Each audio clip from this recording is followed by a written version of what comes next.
이제 오늘 7번째 하박국에 대한 말씀, 믿음의 회복이라는 제목으로 말씀을 나누려고 합니다. 제가 아마 몇 년 전 변화산 새벽기도회에서 이 하박국 말씀을 여러분들과 나눴던 기억이 있습니다. 그런데도 이 하박국이라고 하는 이름은 참 그렇죠? 그죠? 막 떠오르는 게 있죠. 호박국 이런 거 떠오르죠. 하박국은 선지자의 이름입니다. 근데 하박국이라고 하는 사람의 이름의 뜻은 손을 모으다, 껴안다 이런 뜻을 가지고 있다 그래요. 우리가 누구를 딱 껴안으면 자연스럽게 손이 깍지가 껴지겠죠. 마치 그런 모습, 하나님께서 위로하시고 꼭 껴안으시는 그러한 의미를 가지고 있는 것 같아요. 또 선지서를 보면 우리가 오늘 7번째 시간을 가지고 지나가고 있지만 하나님께서는 이 개인적인 선지자를 통하여 그 집단, 민족에 대한 예언을 하고 계신 것을 보게 됩니다. 또 오늘 이 하박국은 제가 설명을 하겠지만 하박국이 자기 속에 있는 의문을 가지고 하나님께 아주 거칠게 질문합니다. 하나님은 따뜻하게 자상하게 하박국의 질문에 대하여 대답하고 계신 것을 보게 되죠. 오늘 이 하박국을 쭉 보면서 보셨겠죠. 통독도 하시고 다 하셨을 거예요, 그죠? 이제 하박국 말씀을 쭉 보면서 마치 우리들의 모습을 보는 것 같아요. 우리의 인생에 문제가 생길 때마다 우리는 이렇게 대답해요. 이렇게 하나님께 묻죠. 하나님, 왜 그러세요? 그건 우리의 삶에서 끊임없이 일어나는 질문이기도 합니다. 근데 하나님께서는 우리들에게 이렇게 말씀하시는 것 같기도 해요. 잠시 기다려 볼 수 없겠니?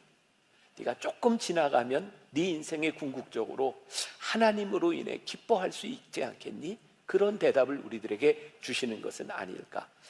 이런 고백이 가능하게 되는 것은 나 중심적인 사고에서 공동체 중심적인 사고로, 그리고 하나님 중심적인 마음으로 나아갈 때 우리들이 깨닫게 되는 게 있는 거예요. 제가 이 소선지서를 계속 여러분들과 나누면서 하는 이야기가 있죠. 하나님의 마음이 이런 마음이었구나 라고 하는 것을 깨닫게 된다. 여러분들도 저와 함께 이 깨달음 가운데로 들어가면 좋겠다는 생각이 들어요. 이 선지서를 통해 오늘 7번째, 앞으로 12번의 모든 이 선지서를 마치게 될 때에 우리들의 믿음이 자라났으면 좋겠다. 다시 한번 이야기하지만 우리들의 믿음이 자라난다는 증거는 뭔가? 하나님의 마음을 우리들이 알아가는 것, 그게 믿음이 자란다는 증거이다. 자, 이 선지서의 말씀은 계속되는 말씀의 연관성을 가지고 있어요. 북이스라엘과 남유다 범죄했을 때 하나님께서 이들을 심판하세요. 그래서 북이스라엘은 어디에 멸망했을까요? 아수르에게 멸망해요. 아수르에게 멸망하고 남유다는 역시 아수르에게 조공을 바치면서 어려움을 당하고 있었어요. 근데 남유다도 바벨론에 의해 멸망을 하죠. 그 시대는 이게 아수르라는 나라가 바벨론에 의하여 완전히 멸망이 됩니다. 하나님께서 아수르를 통해서 이스라엘을 심판하셨고, 근데 아수르를 통해서 심판하셨는데 이 아수르가 악했어요. 그래서 하나님께서 이제 바벨론을 통하여 아수르를 심판하세요. 그런데 이 바벨론 역시 악한 거예요. 오늘 이야기는, 하박국의 이야기는 그런 배경에서부터 나오고 있는 거예요. 자, 6절 말씀, 하박국 1장 6절에 보니까, 자, 보라, 내가 누구예요? 하나님이요. 사납고 성급한 백성, 곧 땅이 넓은 곳으로 다니며 자기의 소유가 아닌 거처들을 점령하는 갈대아 사람을 일으켰나니. 또 이것도 굉장히 중요한 상식이죠. 성경에서 바벨론이라고 하는 나라는 어떻게 표현돼요? 갈대아라고 표현이 됩니다. 이 정도는 아는 게 신앙생활에 유익하겠죠? 갈대아가 어디라고요? 바벨론이 어디라고요? 대답 안 하실 거예요? 갈대아가 어디라고요? 바벨론이라고요. 자, 이 정도는 우리가 좀 알고 갑시다. 말씀해 보니까 이 갈대아 사람을 일으킨 게 누구라고요? 하나님이 이들을 일으키셨다는 거예요. 자, 이러한 상황 가운데서 하박국이 하나님께 호소하는 내용, 자, 하박국 1장 2절 다 같이 읽습니다. 시작. 여호와여, 내가 부르짖어도 주께서 듣지 아니하시니 어느 때까지리이까? 내가 강포로 말미암아 외쳐도 주께서 구원하지 아니하시나이다. 그 어려움을 이렇게 호소하고 있는 거예요. 그의 조국 이스라엘이 이 상황 가운데서 얼마나 무기력한지, 지금 하박국이 경험하고 있는 그 세상, 이스라엘을 4절에서 또 이렇게 표현하고 있어요. 같이 봅니다. 시작. 이러므로 율법이 해이하고 정의가 전혀 시행되지 못하오니 이는 악인이 의인을 애워쌌으므로 정의가 굽게 행하여 짐이니이다. 어쩌면 우리들의 사회, 우리들의 일상을 보는 것 같기도 해요. 이게 정의가 뭔지 모르겠는 거예요. 그러나 하나님이 하시는 일, 이 불의한 세상 가운데서 하나님이 하시는 일이 이해가 되지 않아요. 자, 그래서 하나님께서 오늘 6절에 보니까 내가 그들, 이 갈대아 백성을 일으켰다. 그런데 문제는 뭐예요? 하나님이 하시는 일이 하박국 마음에 들지 않는 거예요. 우리의 신앙의 문제도 동일하죠. 하나님께서 하시는 일이 내 마음에 들지 않아요. 하나님이 지금 내 방식대로 하셨으면 좋겠는데 하나님은 하나님의 방식으로 일하시죠. 자, 13절, 자, 같이 한번 봅니다. 시작. 주께서는 눈이 정결하심으로 악을 참아보지 못하시며 패역을 참아보지 못하시거늘 어찌하여 거짓된 자들을 방관하시며 악인이 자기보다 의로운 사람을 삼키는데도 잠잠하시니까. 지금 여러분들의 감정하고 비슷할지 몰라요. 하나님 저 정도 악하면 하나님 바로 심판하셔야 되는 것 아닙니까? 근데 우리가 생각하는 대로 이루어지지 않는 거죠. 그래서 지금 우리들이 경험하는 이 세상은 우리들이 이해할 수 없는 일들로 가득 차 있는 것 같아요.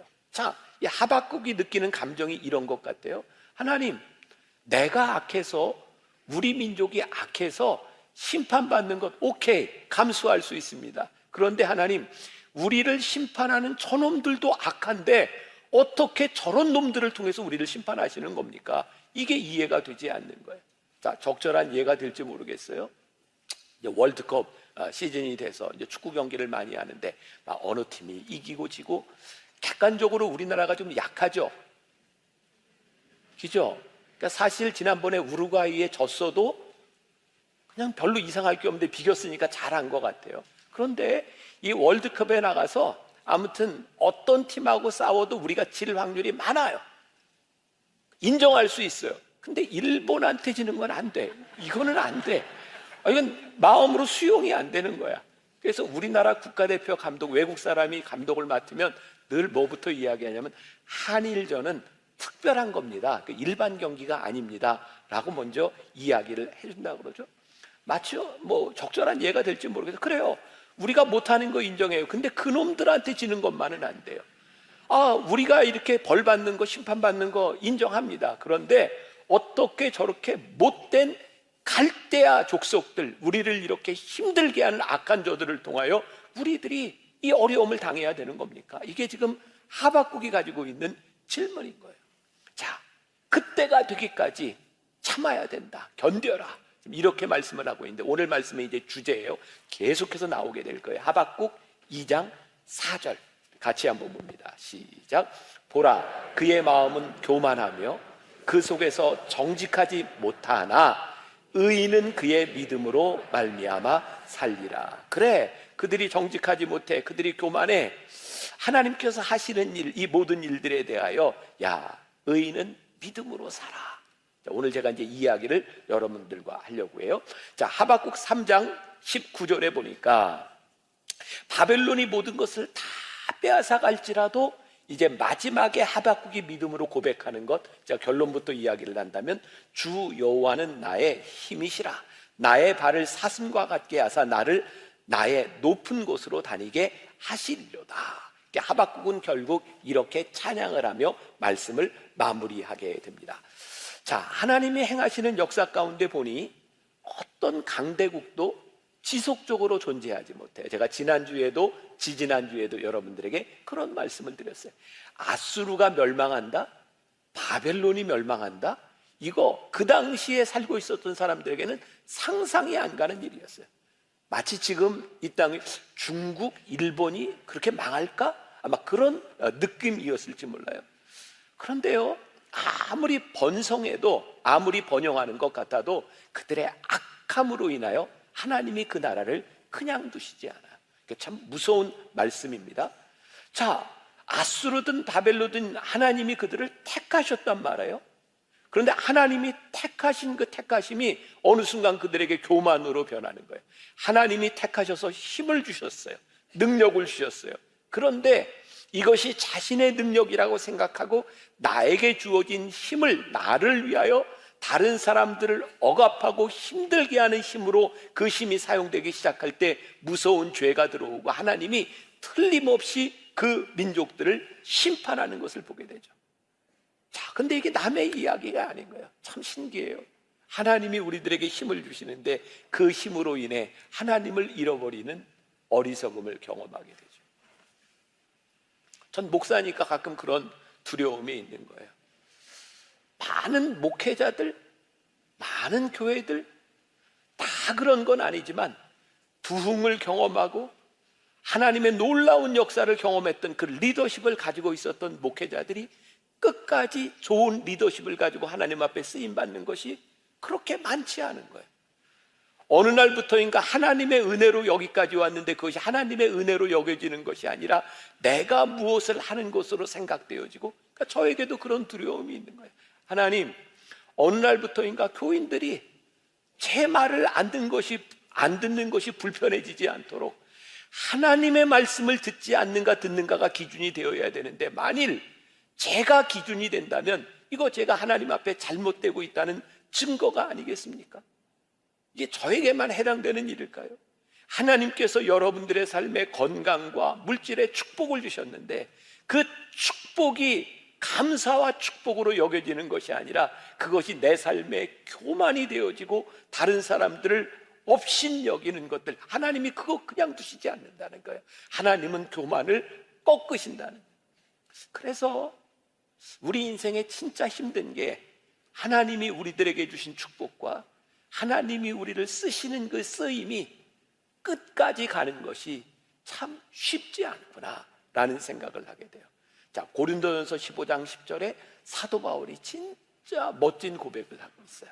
같이 한번 봅니다. 시작. 그러나 내가 나된 것은 하나님의 은혜로 된 것이니 내게 주신 그의 은혜가 헛되지 아니하여 내가 모든 사도보다 더 많이 수고하였으나 내가 한 것이 아니요 오직 나와 함께 하신 하나님의 은혜라. 사도 바울은 어떤 마음을 가지고 있었어요? 아무리 봐도 내가 다른 사도보다 진짜 수고한 것 같아. 근데 지금 뭐라고 고백해요? 근데 그게 내가 한 게 아니야. 하나님의 은혜야. 아마 여러분들 가운데서도 내가 참 잘 산 것 같아. 이 정도면 내가 괜찮아. 그런 마음이 드는 사람이 있을 거예요. 근데 그게 내가 한 것이 아니라 하나님의 은혜야. 이렇게 고백할 수 있는 것이 얼마나 귀한 일일까. 하박국은 다른 선지자들과 조금 다른 면이 있어요. 다른 선지자들은 그가 제사장이었던 레위인이었던 장사를 하는 비즈니스맨이었던, 지난주에 아모스 같은 사람이 큰 목자였죠. 하나님이 부르셔서 예언을 하는데 하박국은 조금 달라요.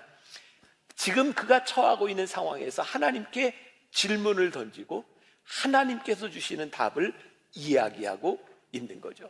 자, 다시 한번 하박국 1장 3절, 하박국이 가지고 있었던 질문이 이것이에요. 어찌하여 내게 죄악을 보게 하시며 패역을 눈으로 보게 하시나이까?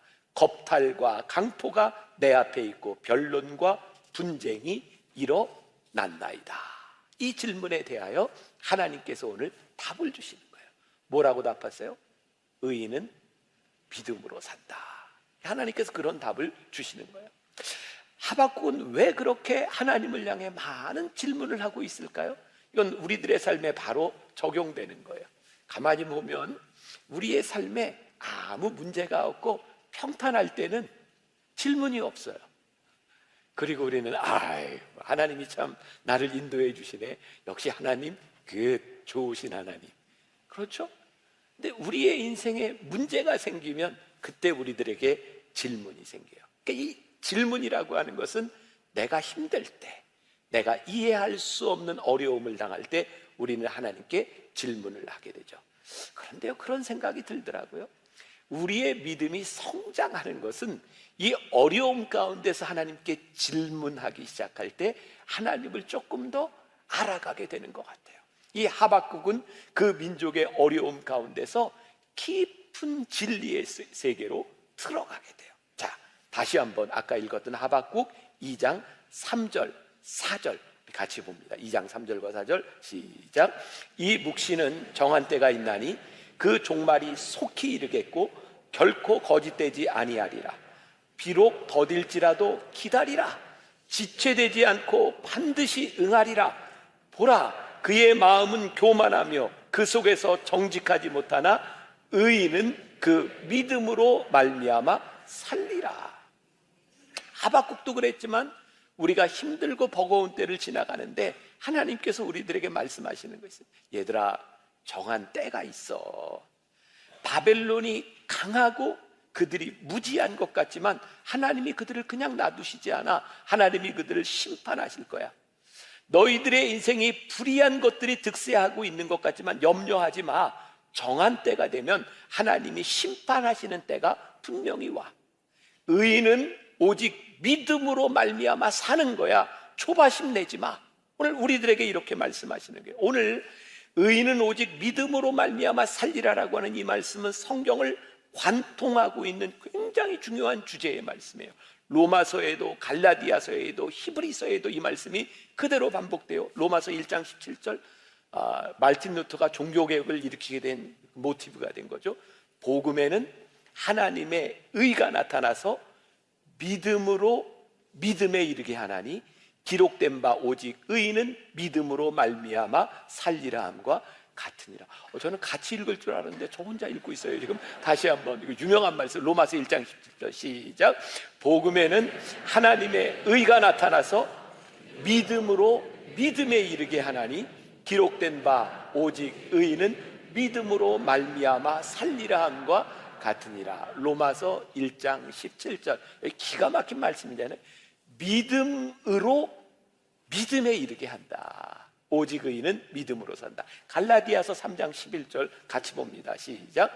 또 하나님 앞에서 아무도 율법으로 말미암아 의롭게 되지 못할 것이 분명하니 이는 의인은 믿음으로 살리라 하였습니다. 자, 히브리서 10장 38절. 자, 시작. 나의 의인은 믿음으로 말미암아 살리라. 또한 뒤로 물러가면 내 마음이 그를 기뻐하지 아니하리라 하셨느니라. 의인은 믿음으로 산다. 너 그 믿음 버리면 하나님 기뻐하시지 않는다. 견디는 자, 믿음으로 살아가는 자가 승리한다. 지금은 힘들고 버거워 보이지만 하나님의 약속을 끝까지 붙들고 믿음으로 사는 자, 그가 믿음으로 산다고 말씀하고 있어요. 자, 그러면 믿음으로 산다고 하는 것은 어떤 의미일까요? 묵상팀이 제 설교 원고를 읽고 이런 생각을 나눠줬는데 우리 한 청년 집사가 이렇게 얘기해서 믿음으로 산다는 것은 하나님을 아는 것입니다. 그러므로 우리가 하나님을 알지 못하면 믿음으로 살 수 없는 거예요. 그래서 믿음으로 산다고 하는 것은 하나님을 알아가는 과정, 그게 믿음으로 사는 거예요. 자, 이거 굉장히 중요한 말이죠.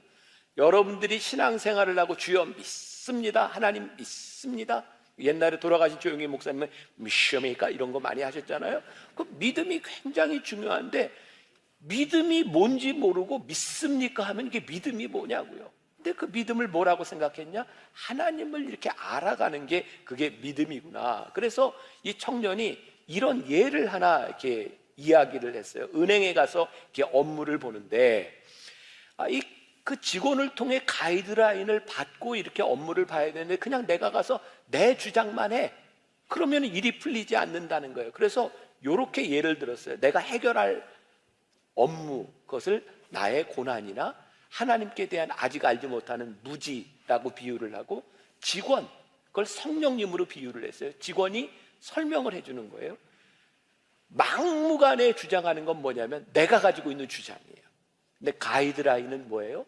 성령님을 통해서 하나님의 섭리를 우리들이 이해하게 되는 거예요. 그래서 우리들이 업무를 해결해 나가는 과정이 뭐냐면 믿음으로 살아가는 것이다. 저보다 나아요, 이 청년이. 이제 이해가 잘 안 되셨군요, 여러분들이. 자, 우리들에게는 이해할 수 없는 일들이 많단 말이에요. 그런데 만일 내가 이해할 수 없는 일을 가지고 내 주장을 가지고 계속 이야기하면 안 된다는 거예요. 우리들이 성령님께 도우심을 구하고 하나님 이 일이 어떤 일인지 우리들이 질문을 가지고 말씀을 우리들이 듣기 시작할 때 하나님의 섭리가 봐요. 하나님이 이래서 이렇게 역사하시는구나. 그때 우리는 어떻게 해요? 믿음으로 살아요. 하나님이 하시는 일이 옳습니다. 저는 가끔 그런 생각하거든요. 제가 은혜를 받고 난 이후에 하나님은 선하시군요. 하나님은 옳으시군요. 우리들이 하나님을 선하게 생각하지 않고 옳지 못하게 생각하는 이유는 뭐예요? 내 마음대로 되지 않는 거예요. 그러니까 믿음은 뭐예요? 하나님을 알아가는 과정. 자, 이 믿음이라고 하는 말을 히브리어로 에무나라고 말을 한대요. 저는 히브리어 잘 몰라요. 그냥 책에서 보는 거예요. 에무나. 근데 이 말의 뜻이 뭐냐면 인내, 참음, 신실, 견실, 굳건함, 충성, 꾸준함이라고 하는 의미를 가지고 있다. 그 믿음이 뭐예요? 꾸준한 거예요. 참는 거예요. 신실한 거예요. 영어 성경 NIV에 보니까 믿음으로 산다. 우리말 성경에는 의인은 오직 믿음으로 산다고 되어 있는데 요 표현이 이렇게 되어 있더라고요. The righteous will live by his faith. 하나님을 믿는 믿음으로 the righteous 의인이 will live. 살게 될 것이다. 의인은 믿음으로 산다. 요 느낌보다 우리들이 의인이 믿음으로 살게 될 것이다. 여러분, 우리가 인내와 참음과 신실과 견실과 굳건함과 충성함과 꾸준함을 가지고 있으면 여러분 그 믿음으로 여러분들이 살게 될 것입니다. 지금 우리들에게 그 이야기를 하고 있는 거예요. 자, 이 하박국에 있어서 이 믿음이라고 하는 것은 이제 어떤 것일까? 자, 4절 말씀을 한번 이렇게 주세요. 문맥상 딱 반으로 나눠주고 있어요. 보라, 그의 마음은 교만하며 그 속에서 정직하지 못하나 의인은 그의 믿음으로 말미암아 살리라. 보니까 의인과 대척점에 있는 게 뭐예요? 그의 마음이 교만함과 정직하지 못한 거예요. 하나님은 교만한 자를 물리친다고 했어요. 교만한 자는 믿음으로 살지 못하는 거예요. 정직하지 못한 자, 지금 우리들에게 주어진 우리의 일상, 하나님과의 교만함의 문제뿐만 아니라 우리들이 살아가고 있는 우리들의 이웃과 우리들에게 주어진 이 타자들에 대하여 우리들이 정직하지 못하면 그거 믿음으로 살지 못한다는 거예요. 그러니까 믿음은 우리들의 삶과 하나님과의 대한 문제들을 같이 가지고 있는 거예요. 또 말씀을 준비하다가 참 이렇게 흥미로운 걸 하나 보게 되었어요. 헬라어에 이디오테스라는 말이 있어요. 이건 여러분들 좀 아셔도 또 아는 척 할 수 있어요. 어디 가서. 자, 이디오테스라고 하는 말의 뜻이 공공의 문제에 관심 두지 않고 오로지 사사로운 자신의 문제에만 관심을 두는 거. 요거를 이디오테스라고 그런대요. 이런 거 좀 알아두시라고요. 좀 적어도 괜찮아요. 가서 아는 척 하셔도 괜찮아요. 요게 영어에 어떤 말하고 비슷해요? idiot. 바보 같은 놈. 이거 말하고 비슷해요. 이 바보야. 이 바보가 어떤 바보예요? 자기 일에만 함몰되어 있어. 그러니까 이 바보가 누구예요? 다른 사람을 생각하지 않고 자기 일에만 신경 쓰는 게 바보예요. 지혜롭지 못한 거예요. 믿음으로 사는 자는 하나님 앞에서 교만하지 않을 뿐만 아니라 우리들에게 주신 이 모든 이웃, 타자들에 대하여 정직하게 살아가는 것이 믿음으로 살아가는 것이다 라고 말씀하고 있는 거예요. 자, 믿음으로 산다는 이 삶의 방식에 대하여 여러분들에게 말씀을 드리고 이제 결론이 될 거예요. 제가 초반에도 얘기했지만 결론이지만 쉽게 끝나지 않아요. 네, 잘 들으세요. 이제 결론이에요. 믿음으로 사는 삶의 방식이 있다. 우리 묵상팀의 한 권사님은 이 믿음으로 산다고 하는 것을 perfect time 이렇게 묵상을 했더라고요. 믿음으로 사는 것은 하나님이 우리들의 삶에 아주 퍼펙트한 타이밍으로 임하시는 거야. 유진 피터슨의 메시지 성경에 보면 이 부분을 이렇게 풀었어요. 하나님 앞에서 충실하고 한결같은 마음으로 바르게 서 있는 자는 온전히 살아있다. 진정 살아있다. 하나님 앞에서 충실하고 한결같은 마음, 그게 뭐예요? 하나님을 믿는 믿음이에요. 자, 여러분들에게 그런 질문을 던지고 싶어요. 하나님은 여러분들의 삶에 선하신가요? 하나님은 여러분들의 삶에 옳으신 분인가요? 저는 제가 하나님을 인격적으로 만나기 전엔 이런 고백을 하지 못했어요. 하나님은 저와 별로 관계없는 분이었어요. 근데 하나님이 나를 사랑하신다는 그 믿음의 고백 가운데 제가 분명히 말할 수 있는 거, 하나님은 옳으신 분이에요. 하나님은 선하신 분이에요.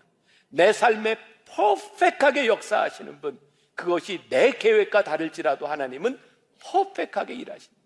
또 우리 묵상팀의 한 권사님은 이렇게 예를 들어서, 옛날에 버스, 요즘도 뭐 버스 타죠. 아주 추운 겨울날이었는데 버스 정류장에서 버스를 기다리는데 1시간을 기다렸대요. 근데 그분이 그 추운 날 버스장에서 1시간을 기다렸던 이유가 버스가 온다는 믿음 때문이었다는 거예요. 왜? 정류장에 버스가 온다, 이 시간에. 우리들의 삶에 믿음이 없으면 견디며 살아가는 것이 쉽지 않아요. 믿음으로 사는 자가 승리하는 거예요. 하나님 역사하실 것을 우리들이 믿기에 참 흥미롭죠. 하나님이 정한 때에 역사하신다고 하는 것, 성경에 보면 예수님께서 병자들을 고치실 때 이런 표현을 많이 하셨어요. 내 믿음이 너를 구했다, 내 믿음이 너를 살렸다. 그런데 이 믿음이 뭐예요? 하나님께서 만나시는 정하실 때에 하나님의 역사가 이루어집니다. 그래서 하박국이 끝날 무렵 우리가 알고 있는 유명한 고백이 나오는 거예요. 자, 여러분들이 장단을 한번 잘 맞춰주셔야 돼요. 하박국 3장 17절과 18절인데, 비록 무화과 나무가 무성하지 못하며 포도나무에 열매가 없으며 감람나무에 소출이 없으며 밭에 먹을 것이 없으며 우리의 양이 없으며 외양간에 소가 없을지라도 나는 여호와로 말미암아 즐거워하며 나의 구원의 하나님으로 말미암아 기뻐하리라. 이게 하박국의 고백인 거예요. 의인은 오직 믿음으로 말미암아 살리라. 하나님께서 정하신 때에 하나님이 역사하실 것이다. 그때 하박국이 나에게 아무것도 없어도 나는 여호와 하나님 구원의 하나님으로 인하여 기뻐할 수 있습니다. 하나님께 집중하는 자가 믿음으로 삽니다. 의인은 믿음으로 사는데, 이 믿음으로 사는 것은 세상과 다른 기준, 세상과 다르게 살아가는 것이 믿음으로 살아가는 것이죠. 그런데 오늘 말씀을 듣는 여러분들에게 믿음으로 살아가는 인생과 세상이 살아가는 삶의 방식이 차이가 나지 않는다면 우리 믿음으로 살아가는 거 아니에요. 오늘 우리들이 분명히 우리들의 신앙에 적용해야 되는 게 뭐예요? 우리들이 살아가는 이 믿음의 삶이 세상과 다르다는 거예요. 자, 이동규 목사가 쓴 하나님을 품은 사람 예언자라는 책에 그 철학자 임마누엘 칸트의 이야기가 나와요. 칸트가 사회적으로 이게 살아가는 사람을 둘로 이렇게 분류를 하는데, 이게 참 좋은 이야기입니다. 한 사람은 반사적인 사람이 있고 또 하나는 응답적인 사람이 있대요. 자, 어떤 사람? 반사적인 사람과 응답적인 사람. 예를 들면 이런 거예요. 누가 개의 꼬리를 모르고 확 밟았어요. 그럼 개는 어떻게 반응할까요? 바로 깨갱하고 물어요.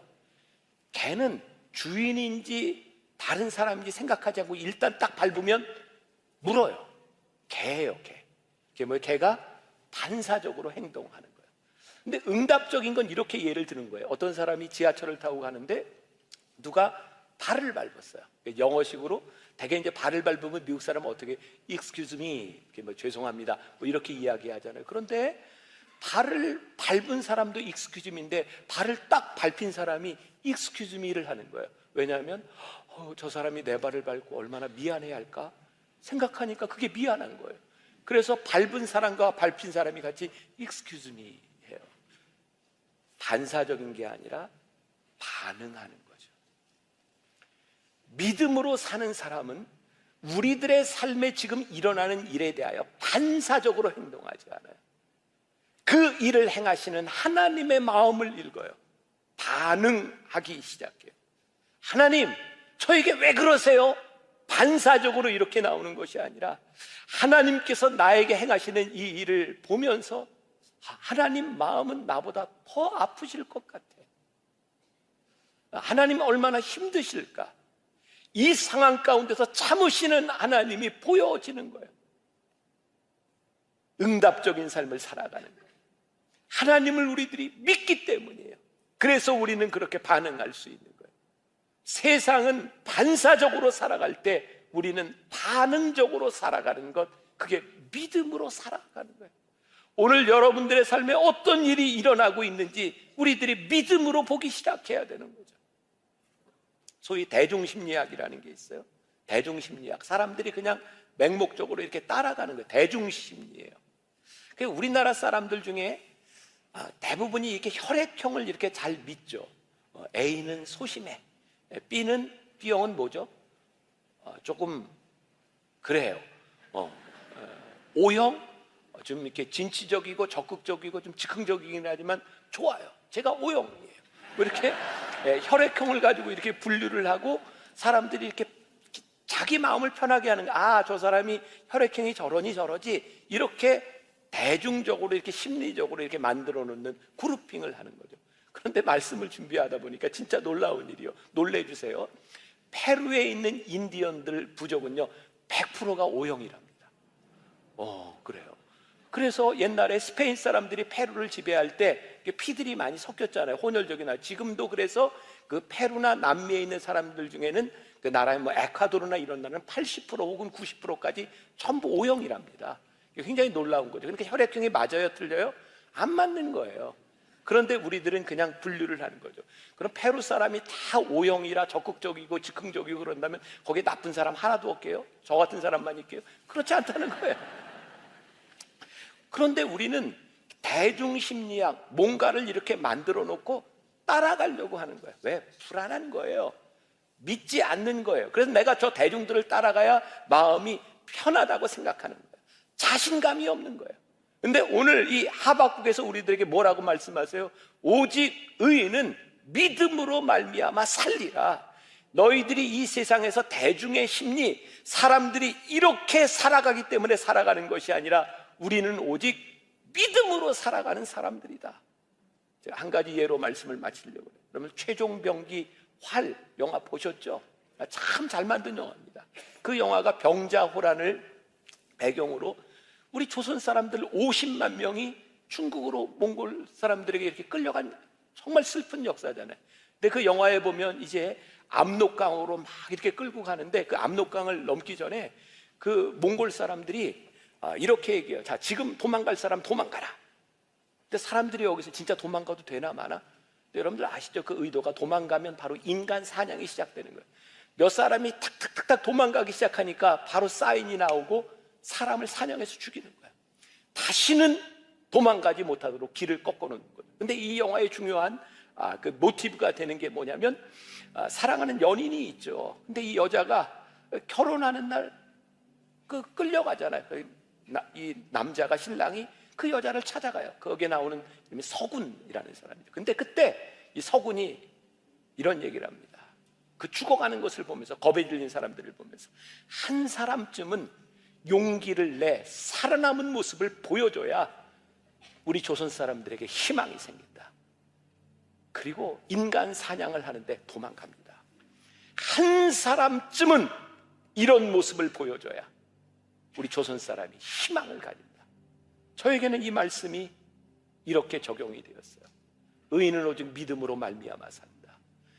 세상이 다 대중심리를 따라가요.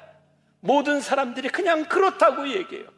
그러나 하나님을 믿는 사람 한 사람쯤은 믿음으로 살아가는 걸 보여줘야 돼요. 그래야 이 땅 위에 소망이 생기고 사람들이 따라올 수 있지 않겠어요?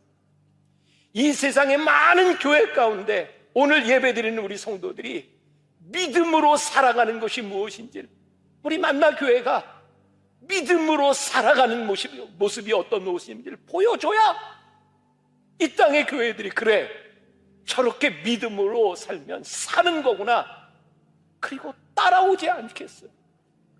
오늘 하나님께서 우리들에게 주시는 도전이에요. 여러분, 의인은 오직 믿음으로 말미암아 삽니다. 오직 의인은 믿음으로 말미암아 삽니다. 이 믿음을 가지고 이 세상으로 나가세요. 그리고 이번 한 주간 여러분들이 믿음으로 살아보세요. 그리고 믿음으로 사는 것이 어떤 것인지를 세상 사람들에게 보여주세요. 그래, 우리도 저렇게 살면 되겠다. 그래, 우리도 저렇게 하나님 믿으며 살아가면 되겠다. 이 믿음을 보여줄 수 있는, 의인은 믿음으로 삶을 증거할 수 있는 여러분들, 우리 교회, 우리 하나님의 사람들이 되시기를 주님의 이름으로 간절히 축원합니다. 우리 나의 갈 길 다 가도록 함께 찬송합시다. 예수 그리스도의 은혜와 하나님 아버지의 무한하신 사랑과 성령의 인도하심이, 믿음이 이김을 믿으며 담대히 이 세상으로 나가는 당신의 사랑하는 모든 백성들 위해 지금부터 영원까지 함께 하시기를 간절히 축원하옵나이다. 아멘. 오늘 여러분들과 함께 우리가 다시 꿈꾸는 교회 13번째, 이제 다음 주면 마무리가 되겠습니다. 오늘은 다시 새롭게 세워지는 공동체, 이런 제목으로 말씀을 나눌 거예요. 벌써 이 본문 말씀은 5번이나 설교를 했고 오늘 또 6번째가 되는 것 같아요. 제가 설교를 하면서 참 힘든 게 설교가 잘 안 풀릴 때예요. 이제 토요 예배와 오늘 10시 예배를 드리는데 정말 제가 설교가 너무 힘든 거예요. 안 풀려요. 그러니까 오늘은 12시 예배 때 제가 어디에서 안 풀리는지 좀 잘 주의 깊게 들으면서 저 부분이 목사님이 잘 안 풀리는구나, 이런 생각을 하면서 설교를 들어도 괜찮을 것 같아요. 네. 제가 뭔가 좀 이렇게 제 마음에 이 말씀이 이렇게 흡족하지를 않아서 오늘 여러분들이 예배를 드리러 어떻게 왔는데 그런 저 스스로에 대한 안타까운 마음이 있어요. 근데 뭐 또 은혜 받을 사람은 또 은혜 받는 부분이 또 있을 것 같아요. 그래서 그냥 하나님께 맡기고, 부족함을 그냥 하나님께 맡기고 하려고 그러니까 이해해 주세요. 네. 자, 우리가 꿈꾸는 공동체에 대한 말씀을 나누면서 제가 제일 많이 인용했던 책 중에 하나가 알렌 크라이더가 쓴 초대교회의 길을 묻다라는 책이었어요. 우리 교회가 앞으로 어떤 교회가 됐으면 좋겠다, 이 초대교회에서 한번 길을 물어보자, 그런 의미였고, 오늘도 제가 그 책에 나오는 짧은 부분을 좀 읽어드릴게요. 여기서 그들은 누구냐면 그리스도인을 이야기합니다. 초대교회의 교부들이 또 믿는 사람, 믿지 않는 사람들에게 썼던 편지에 나오는 글이에요. 그들은 자신들의 국가에서 살지만 거주민이자 나그네의 정체성을 가지고 살아간다. 시민으로서 모든 일에 참여하지만 외국인으로서 모든 것을 참고 산다. 모든 낯선 땅이 자신들의 조상 땅이라고 생각하지만 모든 조상의 땅이 또한 낯선 땅이다. 여느 사람들처럼 결혼하고 아이를 낳지만 자녀를 버리지 않는다. 자신의 집을 다른 사람들에게 제공하지만 침대를 더럽히지 않는다. 모든 사람을 사랑하지만 모든 사람에게 박해를 받는다. 그들은 가난하지만 많은 사람을 부유하게 한다. 간단히 말해서 영혼이 육체 안에 있는 것과 같이 그리스도인들이 세상 안에 있다. 이 책에서 그런 표현을 써요. 우리 기독교인들이 이 세상에 가장 강력한 영향력을 주었던 것은 그들이 세상에 속하여 있지만 세상 사람들처럼 살지 않았다는 거예요. 다른 표현으로 이야기하면 나그네처럼 살았다는 거죠. 오늘 우리가 맥주감사 예배를 드리고 맥주감사 헌금이 나그네와 과부와 고아들을 돌보는 일에 쓰여지고, 우리가 굳이 월드 휴먼 브릿지라는 단체를 만들어서 왜 어렵고 힘든 사람들을 도우며 우리들이 살아가야 되는가? 그리고 우리들의 도움의 이 손길 가운데도 굳이 교회라는 이름이 드러나지 않아도 하나님이 드러나면 된다는 생각으로 우리들이 살아가는가? 이 세상은 자기를 드러내고 싶고 자기의 선행을 드러내고 싶어하는 이 세상 가운데서 우리는 왜 이렇게 살아가는가? 저는 우리 교회에 주시는 큰 도전이 있다고 생각해요. 그게 뭐냐면 세상과 동일한 방식으로 살지 말라는 거예요. 우리 만나교회 오늘 예배를 드리는 우리 공동체에 주시는 가장 큰 도전, 너희들이 이 땅 위에 살아가지만 세상 사람들과 동일한 방식으로 살지 말아라. 그게 진실한 공동체의 모습이다 라고 우리들에게 말씀해 주시는 거예요. 제가 만나교회 담임이 되던 때 제가 2002년 10월부터 담임 목사 대행을 했고 2004년 2월에 제가 만나교회 담임이 됐어요. 그 무렵에 분당에는 그런 말들이 유행을 했어요. 분당에 있는 많은 교회들을 보면서 야, 저기는 별들의 전쟁이래. 이게 무슨 얘기인지 아세요? 그 당시에 이름을 댈 만한 유명한 목사님들이 목회를 하고 계셨고 이 분당 지역의 교회들이 급성장했어요. 그 틈바구니에서 저는 39살의 나이에 만나교회 담임이 된 거예요. 별들의 전쟁에. 저도 별이 됐어요. 힘들고 어려웠겠죠. 그러니까 그 큰 교회 유명한 목사님들 틈에서 제가 목회를 하는 게 그렇게 쉽지 않았어요. 어쩌면 제가 몸이 많이 아팠던 것 중에 하나도 제가 드러내지 않았지만 저도 그 사이에서 뭔가 경쟁을 하고 있었을지도 몰라요. 근데 하나님께서 저에게 주셨던 마음, 교회에 대한 마음이었어요. 교회가 이 세상 속에서 세상과 경쟁하는 교회가 되어야지 왜 다른 교회와 경쟁을 하느냐는 거였어요.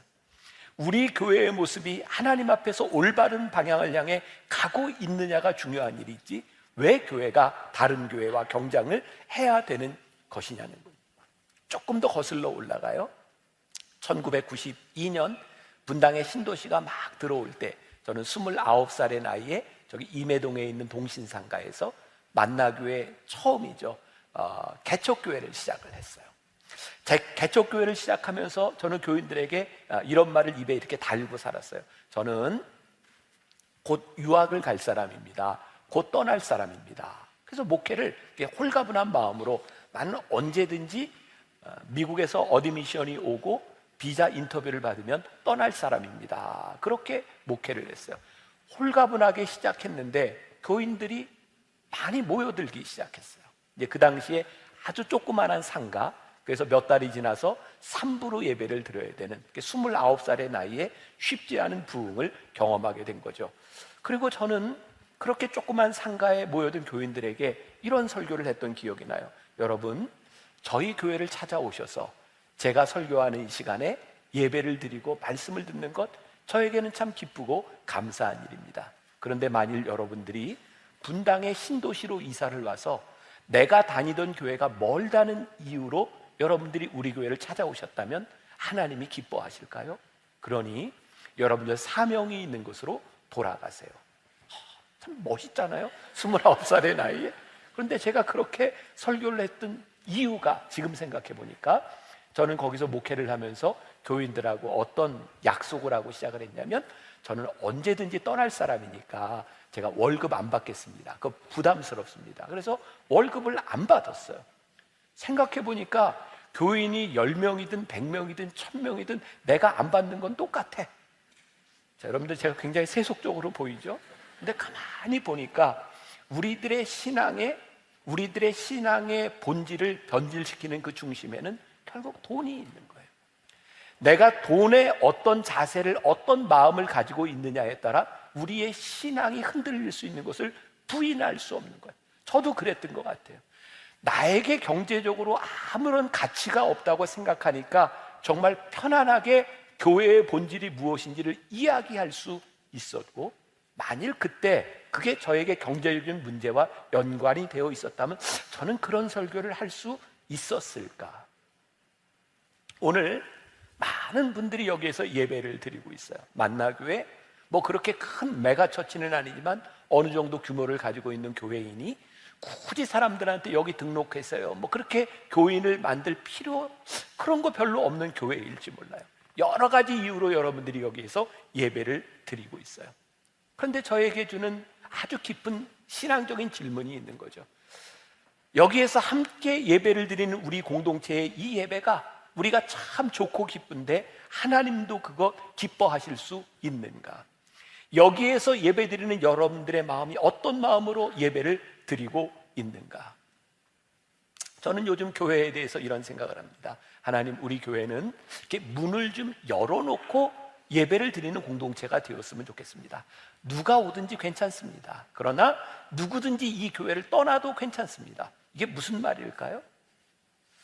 누구든지 올 수 있습니다. 누구든지 떠나갈 수 있습니다. 근데 하나님, 저에게 꿈이 있는데 이곳에 오는 사람들이 좀 이율배반적으로 들을지 모르지만 어떤 이유에서 여기에 찾아왔던 이 교회가 우리 성도들에게 마지막 교회가 되었으면 좋겠습니다. 이게 무슨 이야기냐면 적어도 내가 신앙생활을 하고 있는 이 공동체에서 내 자녀들에게 이 신앙의 유산을 물려줄 수 있는 교회가 되었으면 좋겠습니다. 그런 마음으로 신앙생활을 하면 좋겠습니다. 그런데요, 하나님, 이들의 마음 가운데 사명을 주셔서 교회를 떠나야 될 이유가 분명하다면 떠나가는 것이 기쁜 교회가 되게 하여 주옵소서. 이게 지금 말이 안 되는 얘기를 제가 지금 하고 있는 거예요. 근데 이거 두 가지가 우리들에게 함께 있어야 되겠다.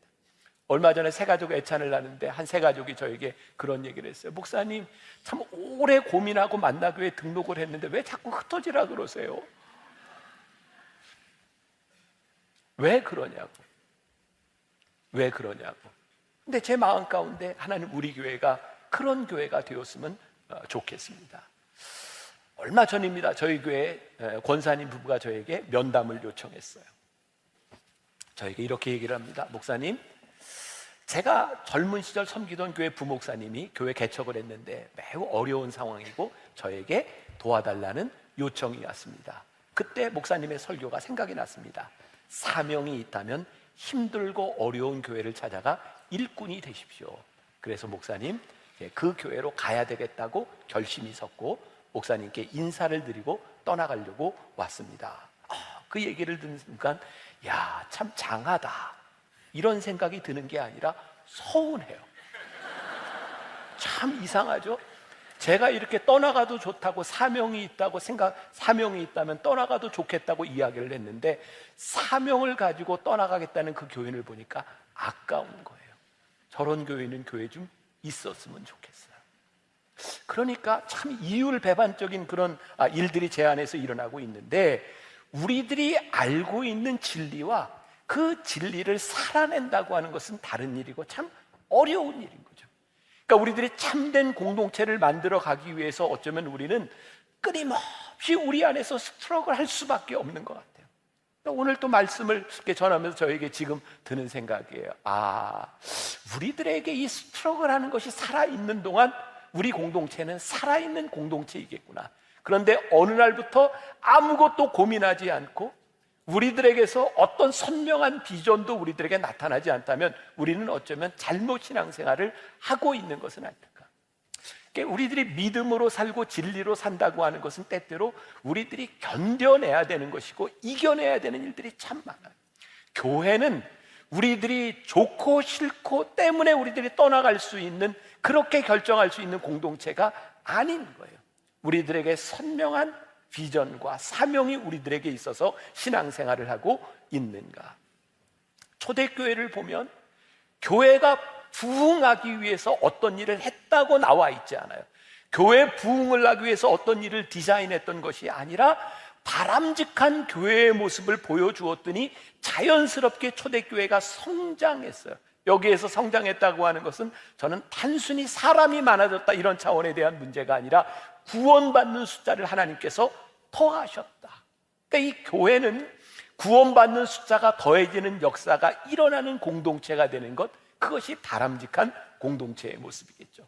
자, 우리가 몇 주 동안 나눴던 사도행전 2장 42절부터 47절까지의 말씀에 그들 공동체는 어떤 모습이었는가? 먼저 그들은 사도들의 가르침을 받았다라고 되어 있어요. NIV 영어 성경에 보니까 사도들의 가르침을 받았다가 이렇게 표현이 되어 있어요. They devoted themselves to the apostles' teaching. 사도들의 가르침에 그들이 힘썼다는 말이 영어로 뭐예요? devoted. 뭐야? 헌신했다. 저는 이 말이 이렇게 와닿는 거예요. 적어도 초대교회 사람들이 복된 공동체를 이룰 수 있었던 중요한 일 가운데 하나가 뭐냐면 사도들의 가르침에 헌신했다는 거예요. 그들은 자의적으로 신앙생활하지 않았다는 거예요. 그러면 사도들의 가르침이 뭐예요? 이들이 성령을 받고 초대교회 공동체를 이루고 3장과 4장과 5장과 계속해서 사도들의 가르침이 나오는데 그 가르침이 아주 심플해요. 뭔지 아세요? 회개하고 예수를 믿고 구원을 받으라는 거예요. 교회 공동체의 가장 중요한 일은 예수를 믿는 일이에요. 예수를 믿는 사람들의 공동체, 이것이 교회였고 초대교회를 이루는 말 가운데 제가 공부할 때 보면, 선교학을 공부할 때 그 초대교회를 가리켜서 영어로 뭐라고 표현을 했냐면 캐톨릭 처치라고 표현해요. 캐톨릭. 여러분, 캐톨릭이라고 하는 말이 지금의 천주교를 의미하는 게 아니에요. 여기서 캐톨릭이라고 하는 말은 보편적인 유니버셜하다는 거예요. 적어도 초대교회 사람들이 당신은 우리의 형제요 자매요라고 이야기를 할 때 그들에게 형제와 자매는 예수를 믿는 고백이 있는 사람들을 형제와 자매라고 이야기한 거예요. 그들은 우리와 살아가는 방법이 다르고 그들은 유대인이고 어떤 이는 헬라인이고, 그러나 중요한 것이 있는데 그들의 믿음의 고백 가운데 주는 그리스도시요 살아계신 하나님의 아들입니다라고 고백할 때 누구를 그렇게 쉽게 정죄하지 않았다는 거예요. 오늘 제가 10시 예배를 마쳤는데 우리 교단의 어떤 관계자가 저에게 찾아와서 이런 이야기를 해요. 여러분, 우리 교회 교단이 어디에 속했는지 혹시 아세요? 모르는 분도 많죠. 우리 교회는 감리교회에 속했습니다. 근데 한 번은 제가 어떤 모임에 갔더니 합동층 목회자가 저에게 우리 선배님 그렇게 얘기를 하는 거예요. 저도 깜짝 놀랐어요. 우리 교회가 별로 이렇게 교단, 교리 이런 이야기를 잘 하지 않습니다. 저에게는 하나님이 주신 귀한 마음이 있어요. 하나님, 우리 교회가, 물론 제가 감리교회 목사로서 교육을 받고 웨슬리안의 전통을 가지고 있는 것이 자랑스럽지만 그것이 하나님을 믿고 예수님을 주로 고백하는 것보다 앞설 수는 없는 겁니다. 우리 교회는 교단을 넘어선 하나님을 믿는 교회인 것이 훨씬 더 중요한 일입니다. 그런데 언제부터인가 많은 사람들이 나와 신앙생활을 하는 방식이 다르다는 이유로 똑같이 예수 그리스도를 고백하는데 교리와 교파로 나눠지기 시작했어요. 심지어는 세례를 주는 방식에 따라 나누어지기도 하고, 그렇죠? 우리 교회에서는 수세를 줘요. 성부와 성자와 성령의 이름으로. 어떤 교회에서는 침례를 받기도 해요. 여러분, 중세교회의 교회가 갈라졌던 참 놀라운 일 가운데 하나가 교회에 나오는 여자들이 옷을 입을 때 단추를 다느냐 마느냐 가지고 교단이 나눠졌어요. 우리나라에도 아직도 존재해요. 예배 시간에 악기를 연주하는 악기파와 예배 시간에 악기를 연주하면 안 된다는 무악기파가 있어요.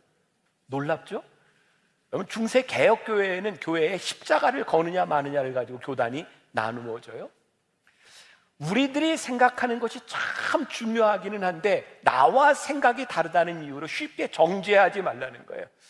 우리들의 생각이 다르지만 예수 그리스도를 주로 시인하는 예수를 믿고 너희가 돌이켜 회개하라고 하는 말씀을, 사도들의 가르침을 받는 교회라면 우리는 하나님을 이야기할 수 있는 교회가 되어야 된다. 사도들이 무엇을 가르쳤어요? 사도행전 3장 19절. 그러므로 너희가 회개하고 돌이켜 너희 죄 없이함을 받으라. 이같이 하면 새롭게 되는 날이 주 앞으로부터 이를 것이요. 사도행전 4장 12절. 다른 이로서는 구원을 받을 수 없느니 천하 사람 중에 구원을 받을 만한 다른 이름을 우리에게 주신 일이 없음이라 하였더라.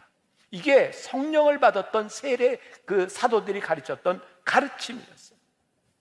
복음을 전한다고 하는 것은 우리들이 믿는 주님을 전하는 일이지 우리의 생각을 전하는 일이 아니에요. 제가 공부할 때 저에게 가장 큰 인사이트를 주었던 책 중에 하나가 찰스 크래프트라고 하는 사람이 쓴 책인데 문화 인류학 책이었어요. 거기에 나오는 이야기예요. 이 이야기를 들으면서 따지지 마세요. 어떻게 그럴 수 있냐? 자, 따지지 말고 들으세요. 자, 어떤 인도 정글에 친한 두 친구가 있었대요. 원숭이와 물고기가 베스트 프렌드였어요. 따지지 말라 그랬어요. 원숭이하고 물고기가. 근데 그 정글에 막 홍수가 나고 폭우가 이렇게 쏟아지게 되었고 원숭이는 재빠르게 나무 꼭대기로 도망을 갔어요. 근데 딱 도망가서 보니까 아이고 베스트 프렌드인 물고기를 놔두고 혼자 도망을 간 거예요. 그래서 원숭이가 목숨을 걸고 그 물속으로 들어가서 물고기를 구해가지고 나무 위로 올라갔어요. 그랬더니 물고기가 죽었어요. 이 책에서 무엇을 이야기하고 있냐면 복음을 전하는 우리들에게 목숨을 건 헌신과 사명이 있기는 하지만 그것 때문에 우리들이 생명을 죽일 수 있다는 것을 여러분들 아십니까? 원숭이와 물고기가 살아가는 방식이 다른 겁니다. 그러니까 우리들이 복음을 전할 때는 예수 이름으로 구원을 받는 복음의 핵심을 전하며 그들의 삶 한가운데서 예수를 믿는 사람으로 살아가는 것이 중요한 일이지 우리의 신앙의 형태를, 우리들의 삶의 스타일을 강요하는 것, 그것이 복음이 아니라는 거예요. 그래서 사도 바울이 로마서 1장 16절에서 이렇게 이야기를 해요. 내가 복음을 부끄러워하지 아니하노니 이 복음은 모든 믿는 자에게 구원을 주시는 하나님의 능력이 됨이라. 먼저는 유대인에게요, 그리고 헬라인에게로다. 복음의 능력, 그들이 유대인이고 헬라인이지만 그들에게 복음이 능력이 된다는 거예요. 고린도전서 1장 17절, 그리스도께서 나를 보내심은 세례를 베풀게 하려 하심이 아니요 오직 복음을 전하게 하려 하심이로되 말의 지혜로 하지 아니함은 그리스도의 십자가가 헛되지 않게 하려 함이라. 사도 바울이 뭐라고 얘기해요?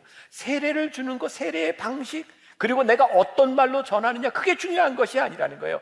예수 그리스도로 인하여 우리들이 구원받는 것, 그것이 복음의 핵심이라고 우리들에게 말씀하고 있는 거예요. 그래서 우리 공동체는 그런 교회가 되었으면 좋겠다.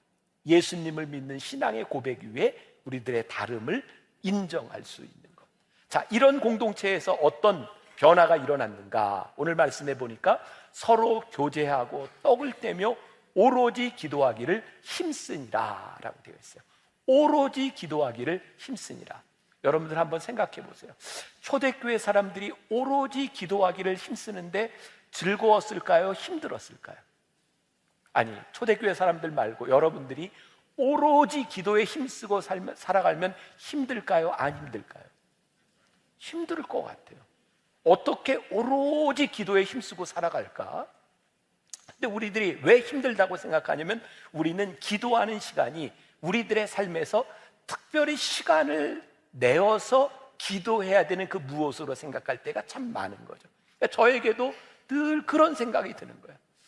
사역을 하면서, 교회 일을 하면서 제가 해야 무슨 일 하겠어요? 목회 하잖아요. 근데 너무 바쁘고 힘들면 기도할 시간이 없는 거예요. 그러면 그런 생각이 들어요. 내가 이렇게 하면 안 되지, 내가 기도해야지. 그리고 그 바쁜 와중에 기도 시간을 떼어놓으려고 하면 그 시간이 너무 부담스러운 거예요. 후안 카를로스 오르티즈 목사님이 그런 얘기를 했어요. 여러분들에게 기도가 지루한 노동이 되지 않도록 하십시오. 언제부터인가 우리들의 신앙생활에 기도에 힘쓴다는 것이 이게 노동으로 여겨진다면 우리들이 기도를 잘못 생각하고 있는 것이다. 초대교회 성도들이 오로지 기도에 힘썼다고 하는 것은 그들이 기도하는 시간을 뚝 떼어서 내가 기도해야지 라고 했던 것이 아니라 그들이 기도하는 삶을 통하여 하나님과 동행했다. 저는 그렇게 이해가 되는 거예요. 그들이 하나님과 함께 동행하며 하나님이 그들의 신앙 가운데, 그들의 삶과 사역 가운데 함께 하실 때에 그들이 오로지 기도에 힘썼다고 하는 것이 큰 기쁨일 수 있다. 오스왈드 챔버스의 주님은 나의 최고봉 10월 17일자에 보면 기도는 사역이고 의무입니다라는 제목에서 이렇게 얘기를 하고 있어요. 자, 제가 좀 읽어드립니다. 기도는 더 위대한 사역을 위해 우리를 준비시키는 것이 아닙니다. 기도 자체가 더 위대한 사역입니다. 그런데 우리는 기도를 하나님의 사역을 위한 준비나 고차원적인 능력을 상식의 차원에서 행사하는 것으로 생각합니다. 가만히 생각해 보니까 지금 우리 교회 여러 선교팀들이 계속 나오고 있는데 우리들이 예를 들어서 선교 준비를 할 때 우리 준비 기도회 합시다 하고 선교를 잘 하기 위해서 준비 기도회. 여러분, 이게 잘못된 게 아니죠. 그런데 만일 우리들이 기도를 무언가를 잘 하기 위해 준비하는 것으로 생각한다면 기도는 늘 우리들에게 일이 되어버립니다. 정말 중요한 기도는 하나님, 이것이 참 귀한 일입니다라고 느껴지고 이것이 우리들의 힘입니다라고 느껴질 때 우리의 사역과 연결이 되어집니다. 저에게는 이렇게 아주 작은 습관이 있어요. 예배당에 들어와서 예배를 드리기 전에, 말씀을 드리기 전에 기도하는, 그때마다 저는 이렇게 가슴에 손을 얹고 기도를 해요. 하나님 도와주세요, 함께 해주세요. 그 시간이 저에게 참 귀한데 따로 시간을 내어 기도하는 것이 아니라 그 시간 하나님의 도우심을 구하고 하나님과 동행하는 게 나에게 참 복이다. 그게 저에게 제일 복된 시간이 뭐냐면 그때 기도하는 시간. 오로지 기도에 힘쓴다고 하는 것은 우리들에게 뚝 떼어 놓아서 기도하는 시간이 아니라 우리들의 삶에 복된 기도의 시간. 만약 몇 주가 지나면 이열치열 부흥회를 우리들이 하게 돼요. 우리가 늘 휴가 피크에 이열치열 부흥회를 합니다. 말씀을 준비하다 하나님께서 저에게 마음을 주셔서 예배팀에 제가 이야기를 했어요. 이번 3주 동안에는 토요일에 우리들이 한번 기도하는 시간을 가지자. 기도가 좀 즐겁게 우리들에게 은혜가 되었으면 좋겠다. 그래서 토요 예배 시작하기 2시간쯤 제가 함께 우리 교인들과 기도하면서 기도의 즐거움에 우리들이 한번 들어가 보자. 근데 뭐 안 올 사람은 안 와도 돼요. 그냥 올 사람만 오면 돼요. 이게 오로지 기도에 힘쓴다고 하는 게 우리들이 특별히 뚝 떼어서 우리들이 기도해야 되는 의무감이 아니라 그 기도가 우리들에게 기쁨이 될 수 있는 그런 공동체를 만들었다. 그리고 이 공동체에 보니까 어떤 모습이 있냐면 함께 떡을 뗐다라고 되어 있어요. 저는 우리 교회 성도들을 보면서 제일 이렇게 반갑고 기쁜 게, 제가 엘리베이터를 타고 올라갈 때 사람들이 먹을 걸 이렇게 들고 있는 경우들을 봐요. 그럼 제가 물어봐요. 이게 뭐 하는 거예요? 오늘 이렇게 나무 모임이 있는데요. 저걸 보면 저 모임은 잘 되겠다는 생각이 들어요. 먹으면서 모이면 다 잘 돼요. 진짜예요. 제가 요즘 우리 청년들을 이렇게 이제 격려하는 것 중에 하나가, 변화산 때 이렇게 개근한 나무를 제가 이제 시상을 하는데, 그 시상이 뭐냐면 저와 함께 밥을 먹는 거예요. 그리고 1등한 그 팀은 제가 영화도 보고 밥도 같이 먹어요. 가끔 궁금하기는 해요. 제가 같이 먹는 게 상일까 벌일까 궁금하기는 한데, 아무튼 밥을 같이 먹는데, 지난주에도 한 팀하고 밥을 같이 먹는데 제 아내하고 같이 이렇게 식사를 하는데, 청년 애들이 아무튼 예외 없이 묻는 게 있어요. 목사님, 사모님은 어떻게 만나셨어요? 애들한테는 이게 제일 큰 관심사인 거예요. 제가 아이들한테 이렇게 얘기를 해요. 제 아내하고 저는 4년 동안 대학을 다니는데 같은 과, 같은 학년이었는데 한 번도 말을 해본 적이 없어요. 서로 관심이 없었어요. 대학원에 가서 유일하게 여자가 제 아내 딱 혼자였고, 이제 같이 이제 공부를 하는데, 이제 학생들이 몇 안 되니까 늘 같이 모여서 점심을 먹는 거예요. 여러분들 그때로 돌아가서 87년으로 돌아가서 상상을 해보세요. 제가 도서관에서 공부하고 있는데 거의 매일 제 아내가 밑에서 저를 불렀어요. 병삼아 밥 먹으러 가자 라고 부르면 제가 이제 그리고 이제 내려가서 같이 밥을 먹고, 제가 청년들에게 하는 얘기예요. 우리가 이렇게 같이 밥 먹다가 평생 밥 먹게 됐어. 그러니까 너희들 좋아하는 사람이 있으면 같이 밥을 먹어. 밥을 먹는데 한두 번쯤은 그렇게 큰 문제가 되지 않아요. 근데 계속해서 같이 밥을 먹는 건 쉽지 않아요. 여러분 그런 기억이 있으시잖아요. 옛날 그렇게 외식 문화가 많지 않을 때 정말 큰 외식이 중국집 가는 거였잖아요. 가면 늘 고민되지 않았어요? 짜장면을 먹을까? 짬뽕을 먹을까? 그래서 나온 게 짬짜면이잖아요. 그죠? 근데 고민 안 해도 되는 사람들이 있어요. 가족들이 같이 가면 너는 짬뽕, 너는 짜장, 그리고 가운데 탕수육 하나 시켜놓고 같이 나눠 먹으면 돼요. 함께 떡을 뗀다고 하는 것은 정말 좋은 공동체가 되지 않으면 만들어지지 않는 거예요. 그리고 그 좋은 공동체를 만들기 위해서는, 지속적으로 함께 떡을 떼기 위해서는 우리들이 어떤 식당에 가든 어떤 음식을 선택하든 누군가는 내가 좋아하는 것을 포기하고 양보하지 않으면 그 떡을 떼는 공동체는 오래가지 못하는 거예요. 함께 떡을 떼는 공동체가 된다고 하는 것, 그것이 참 복이구나. 사도들의 가르침을 받은 그 공동체에 오로지 기도에 힘쓰며 그들이 함께 떡을 뗄 수 있었다고 하는 것이 그들에게 큰 축복이었구나. 그리고 그 공동체에 일어난 일을 오늘 성경에서 뭐라고 이야기하고 있냐면 기사와 표적이 많이 나타났다는 거예요. 그리고 이 기사와 표적이 나타나는 것을 보면서 세상 사람들이 그들을 두려워했다. 그리고 백성들에게 칭송을 받았다. 이게 연쇄적으로 일어나는 일인 거예요. 그러면 기사와 표적이 일어난다고 하는 일 맞아요. 이 사도행전 2장 이후 바로 3장으로 넘어가면 베드로와 요한이 성전 미문 앞에 앉아있는 안진뱅이를 고치는 사건이 일어나요. 어떻게? 나에게 은과 금은 없으나 내게 있는 것으로 내게 주노니 나사렛 예수의 이름으로 일어나 걸어라. 그 안진뱅이가 일어나 걷는 모습을 보며 세상 사람들이 얼마나 놀랐을까요? 그건 단순히 놀라움에 대한 부분이 아니라 두려움도 있었던 거예요. 저게 뭐지? 근데 저에게는요, 이 기사와 표적이라고 하는 것이 단순히 환자를 고치는 것에서 머무는 것이 아니라 우리 처음에 이야기했던 것처럼 세상 사람들이 초대교회 공동체를 보면서 놀랐던 것은 기사와 기적, 병이 낫는 것뿐만 아니라 그들의 살아가는 삶을 바라보며 두려움을 느끼지 않았을까?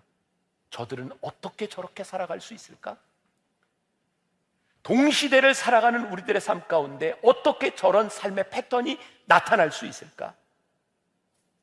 제가 미국 교회에서 가끔 예배를 드릴 때 미국 사람들이 쓰는 표현 중에 제일 멋진 표현 중에 하나가 이런 거예요.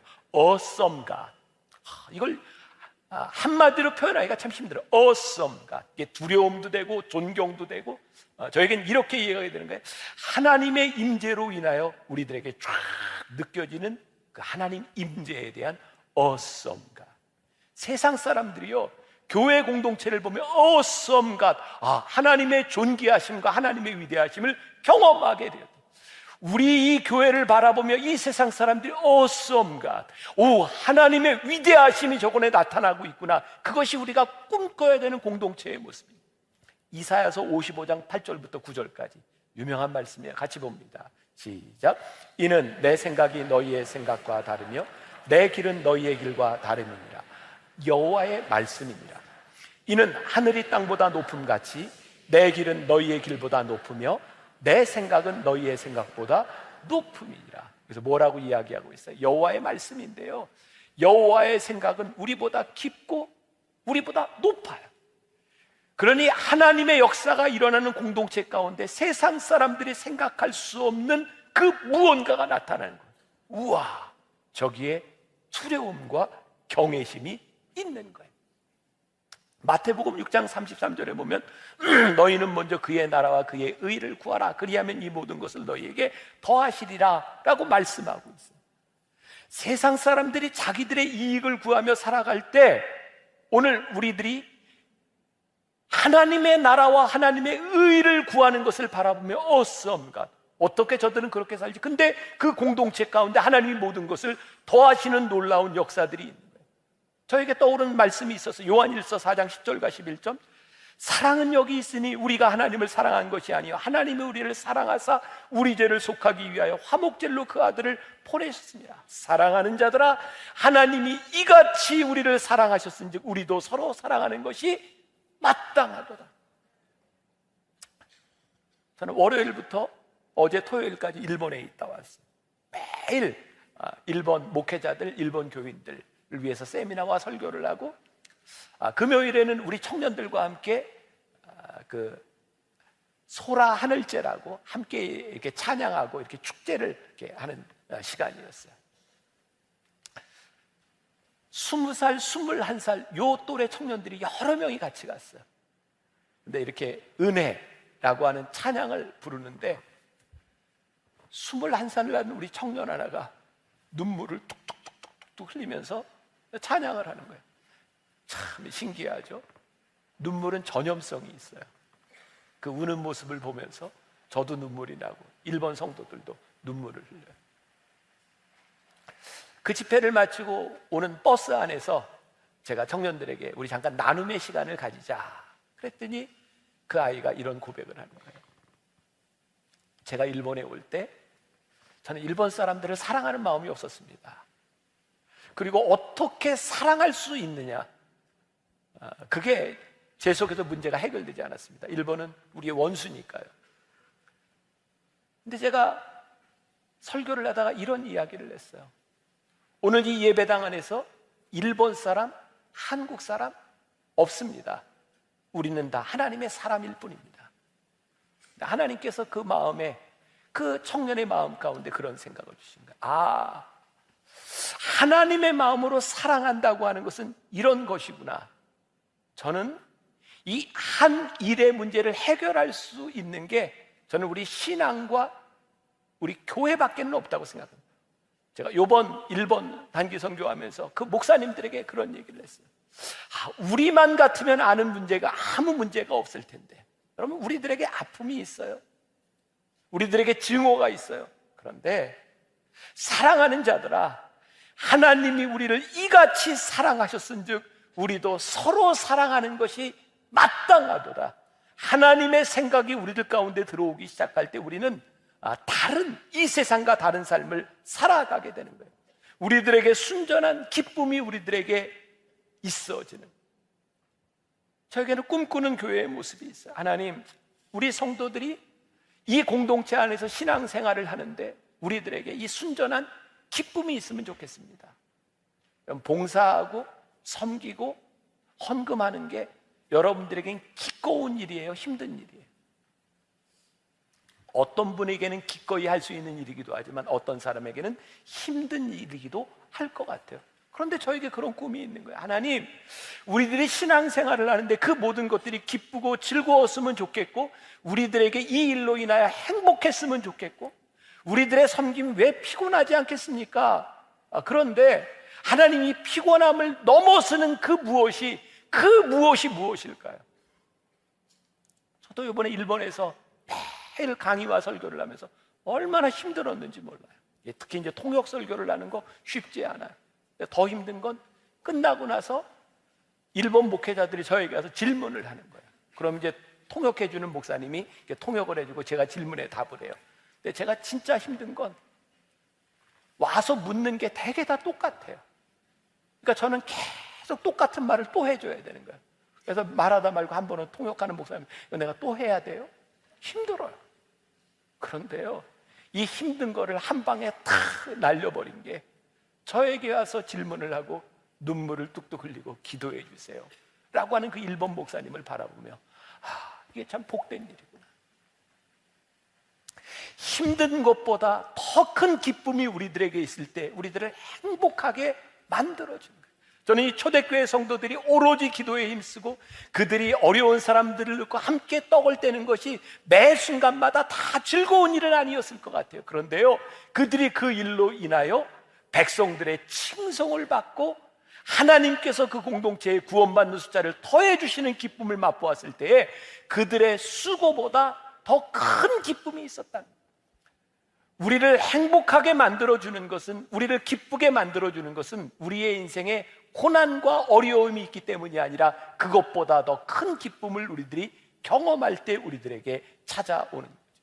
마땅히 해야 될 일들, 마땅히 따라가야 될 일들, 마땅히 순종해야 되는 일들, 그것들이 쉽지 않지만, 우리들이 십자가를 지고 피를 흘리는 일들이 쉽지 않지만 그들이 백성들에게 칭송을 받고 하나님께서 구원받는 숫자를 더하심으로 인하여 그들에게 있었던 기쁨이 우리 공동체에도 살아있으면 좋겠다. 우리 만나교회가 여러분들이 그런 공동체를 만들어갈 수 있기를 간절히 소원합니다.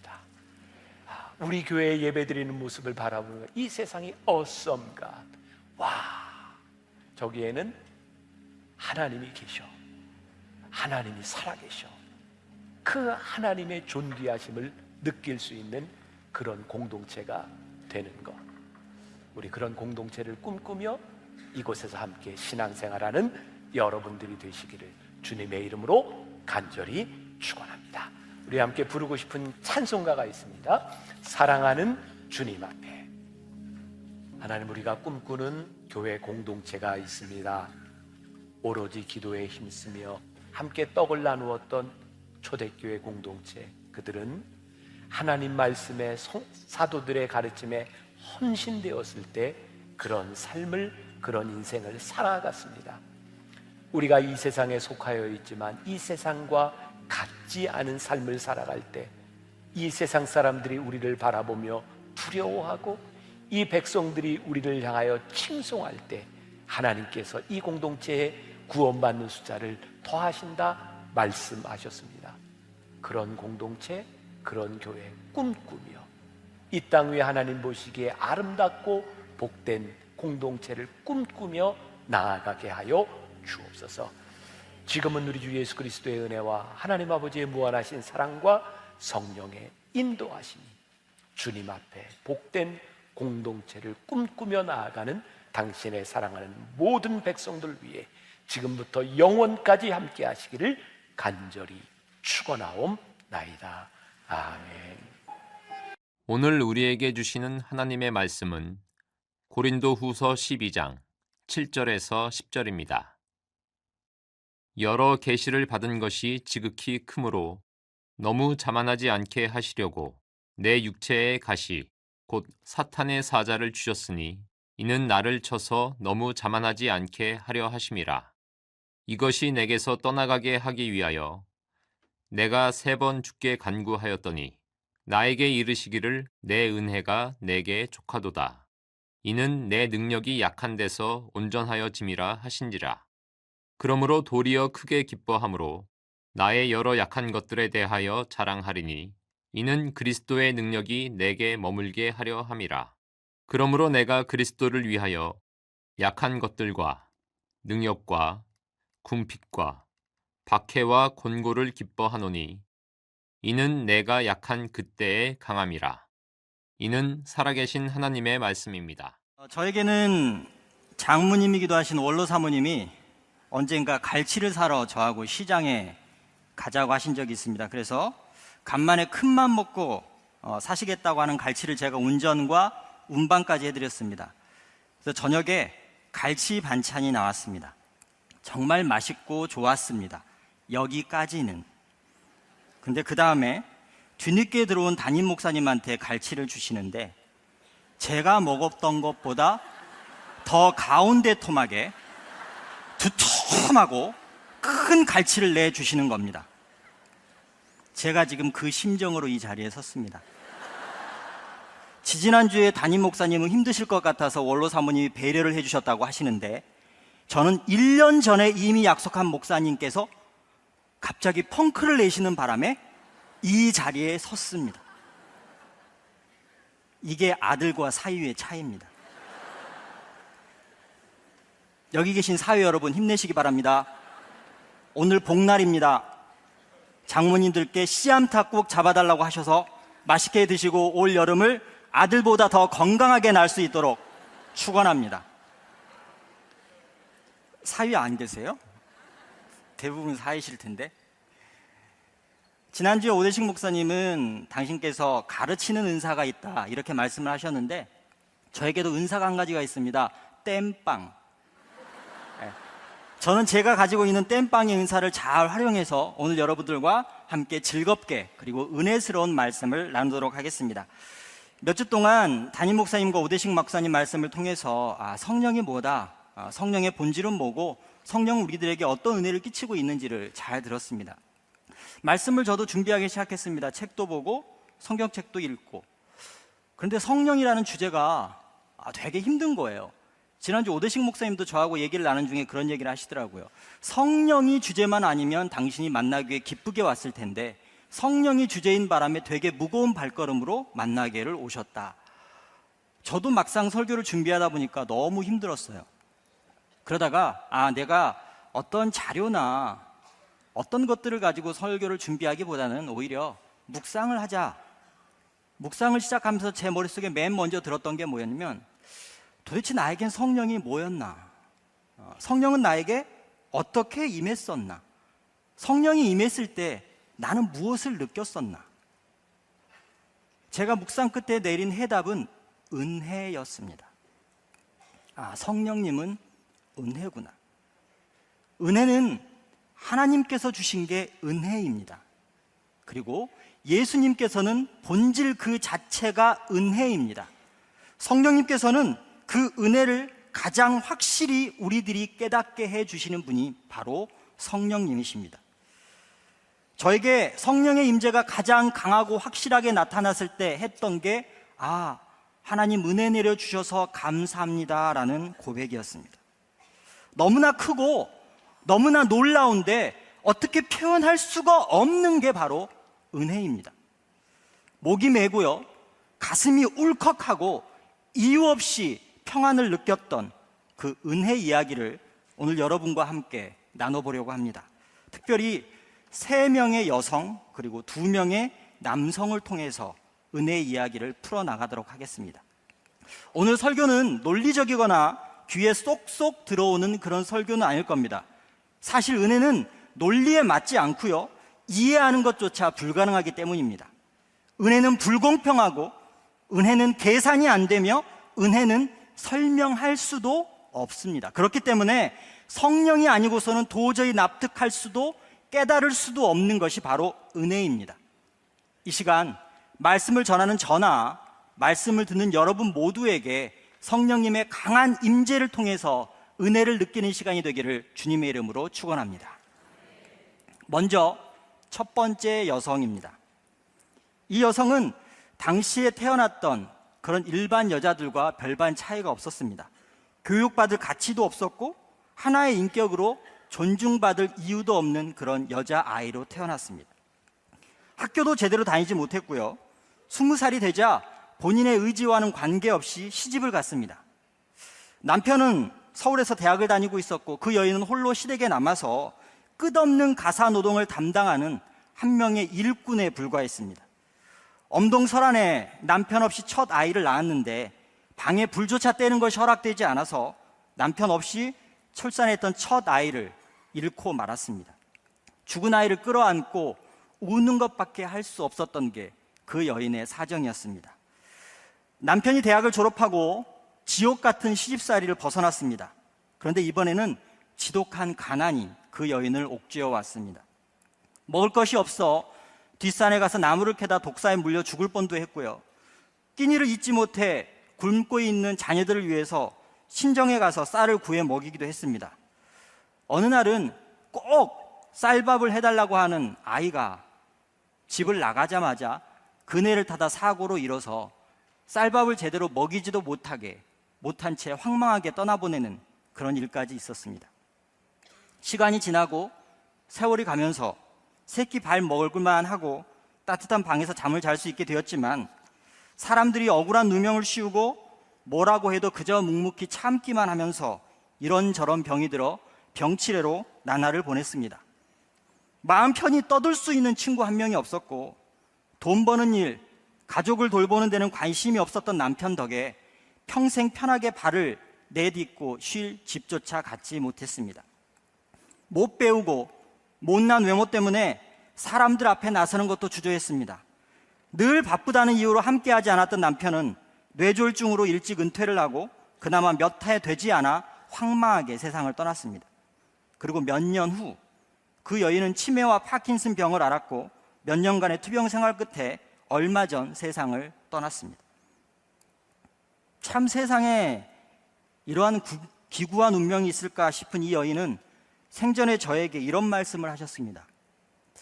나는 아무 자격이 없는데 하나님께서 너무나 많은 은혜를 주셨어.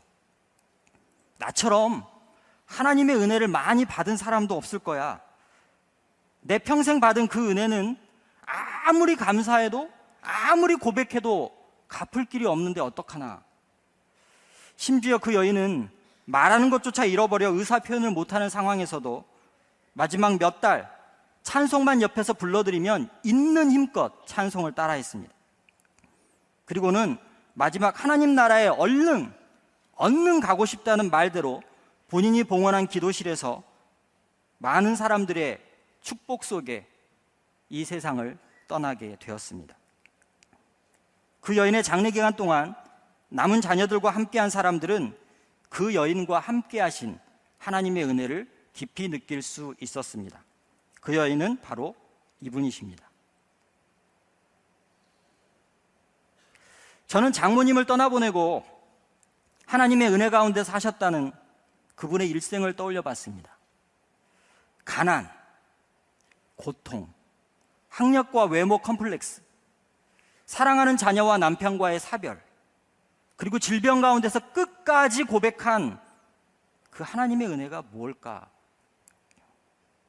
나 같으면 하나님의 은혜라 이렇게 고백할 수 없을 것 같은데 도대체 어떻게 그게 가능했을까?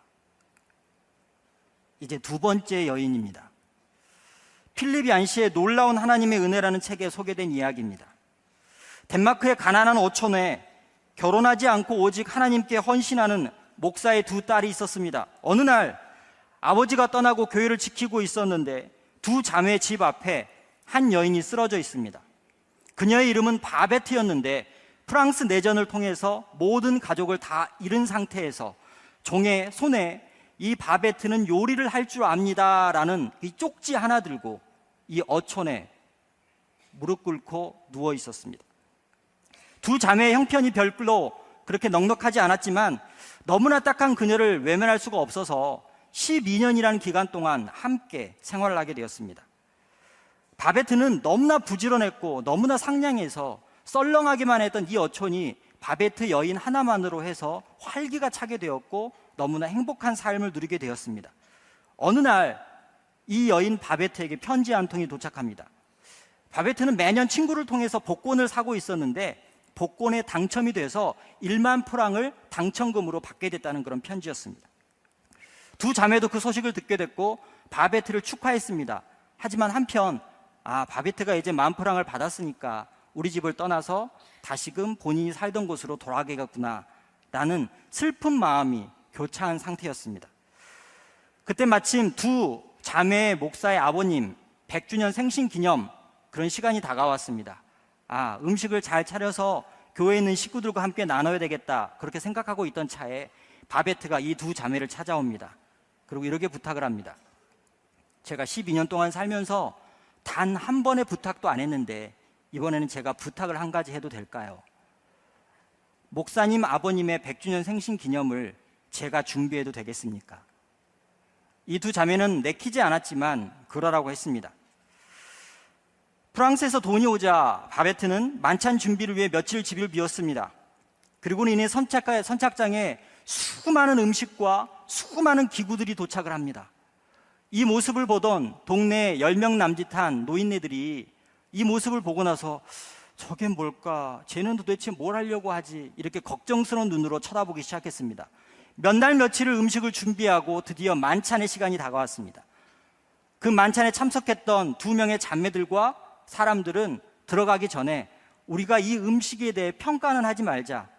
이 바베트가 정성스럽게 준비한 거니까 그냥 맛있게 먹자. 이렇게 얘기를 하고 들어갔습니다.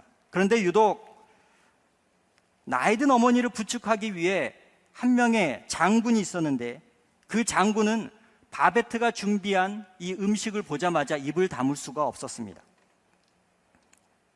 모든 식사가 끝나고 덩그러니 음식이 준비된 곳에 바베트가 앉아 있습니다. 12년 전만큼이나 지친 모습으로 앉아 있었습니다. 두 자매는 만찬에 감사하면서 바베트가 파리로 돌아가도 오늘 저녁을 잊지 않겠노라고 말을 합니다. 그때 바베트는 자기는 프랑스에 돌아가지 않을 거라고 합니다. 그러자 두 자매가 묻습니다. 복권으로 받았던 1만 프랑은 어떡하고 여기서 이렇게 머무르려고 하십니까? 그러자 바베트의 입에서 충격적인 이야기가 나옵니다. 방금 사람들이 먹어치운 만찬을 위해 1만 프랑을 단 한 푼도 남기지 않은 채 다 썼다는 겁니다.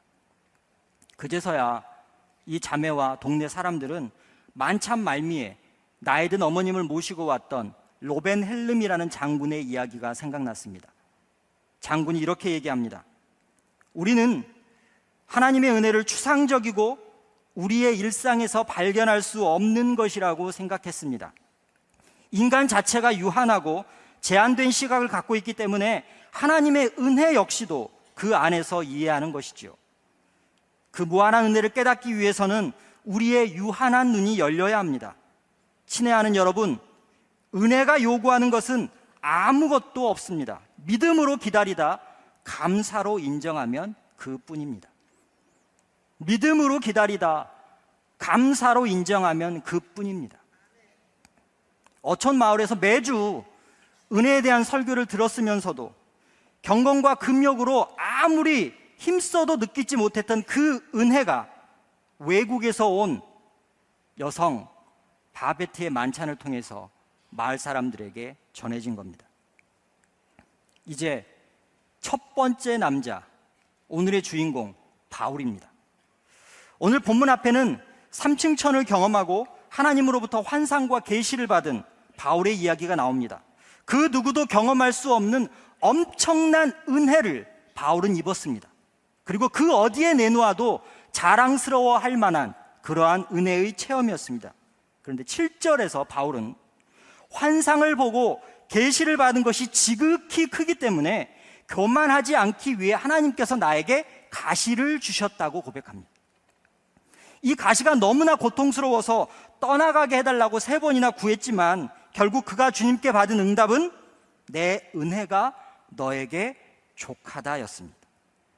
그는 하나님께 받은 계시 앞에서 내가 갖고 있는 가시는 오히려 교만하지 말라고, 겸손하게 하라고 하시는 하나님의 은혜임을 깨달았고, 9절에서는 오히려 내 약함을 자랑하기까지 하겠다고 기뻐했습니다.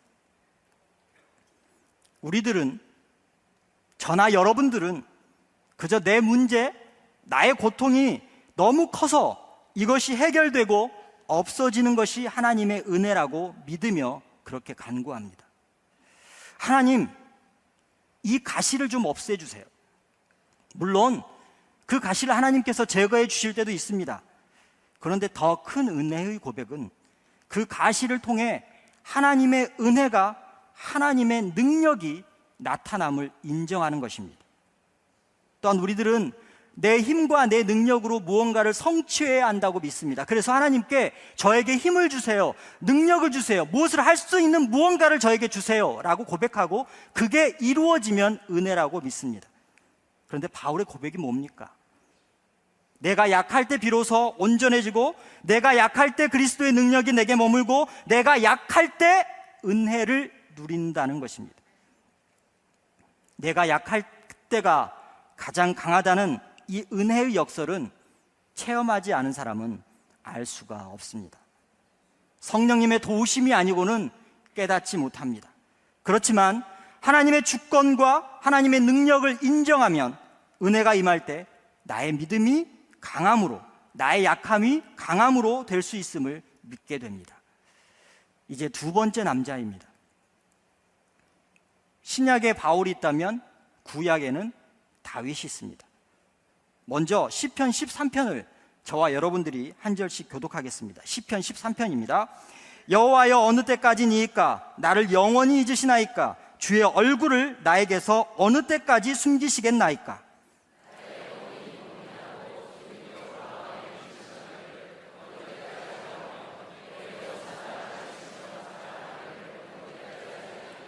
여호와 내 하나님이여, 나를 생각하사 응답하시고 나의 눈을 밝히소서. 두렵건대 내가 사망의 잠을 잘까 하오며,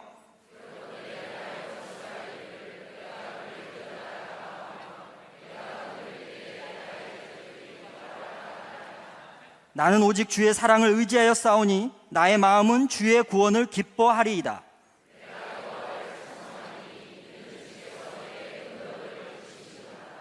아멘. 시편 13편을 묵상하면서 이건 다윗의 이야기가 아니라 내 이야기겠구나. 그리고 가장 마음에 와 닿는 표현이 어느 때까지니까 였습니다. 그리고 저는 거기에 하나를 더 붙였습니다. 왜 접니까? 지금 이곳에도 언제까지, 왜 접니까? 라는 질문을 안고 계신 분이 있을 겁니다. 지난 월요일 매일 기도회 말씀을 이 본문으로 했습니다.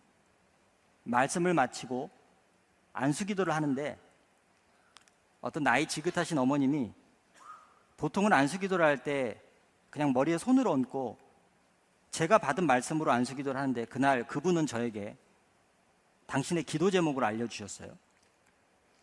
내 딸이 암에 걸렸는데 전이가 됐다. 고쳐달라고 기도를 좀 해달라. 그리고 기도를 했습니다. 그리고 다시 이렇게 돌아섰는데 강단에 2명의 엄마와 딸이 있었어요. 근데 제가 얼핏 그 아빠가 암에 전이되었다는 얘기를 들었고요. 엄마는 남편을 위해서, 딸은 아빠를 위해서 강단에서 기도하는 모습을 봤습니다. 그런 생각이 들었어요. 언제 고쳐주실 겁니까, 하나님? 왜 저분들에게? 그 동일한 경험이 그분들뿐만 아니라 우리들에게도 있습니다. 지금 너무 경제적으로 힘들어서 내가 어떻게 앞으로 이 긴 인생을 헤쳐나갈까 걱정하시는 분들, 왜 접니까? 언제 이 문제를 해결해 주실 겁니까? 사랑하는 가족을 잃었어요. 왜 남들은 잘 사는데, 오손도손 단란하게 잘 사는데 왜 나는 일찍 내 사랑하는 가족을 데려가십니까? 라고 원망하고 계실 분도 있을 겁니다. 아니, 지금 이 순간 그 엄마처럼, 그 딸처럼 질병 때문에 사랑하는 사람을 잃을 수도 있다는 그 절박한 심정으로 기도하시는 분도 있을 겁니다. 제 눈에도 지금 몇 분이 보여요. 그분들 입에서 뭐라고 얘기가 나올까요? 언제, 왜 전데요? 사람들에게 배신당하고, 사랑하는 가족들에게 배신당하고, 절박한 심정으로 하나님 앞에 무릎 꿇고 기도할 때 뭐가 제일 먼저 나올까요? 언제 해결해 주실 건데요? 왜 전데요? 다윗도 하나님께 따지듯이 이야기합니다. 나를 잊었습니까? 왜 얼굴을 제게서 숨기십니까? 언제까지 그러실 겁니까? 이렇게 힘든데 알기는 하시는 겁니까? 하나님을 믿는 나는 이렇게 죽을 지경인 반면에 원수들은 저렇게 떵떵거리며 잘 사는데 언제까지 그걸 지켜보실 겁니까? 저를 사랑하는 하나님이 맞습니까? 하나님이 있기는 한 겁니까? 은혜스러운 이야기하다 갑자기 왜 불평의 이야기를 늘어놓는지 의아해 하시는 분들도 있을 것 같은데, 애통, 불명, 불만은 가장 인간적인 연약한 모습입니다. 본질적이면서 가장 자연스러운 겁니다. 하나님은 이것을 책망하지 않으십니다. 이것은 오히려 하나님에 대한 신뢰, 믿음의 관계를 가진 사람만이 할 수 있습니다.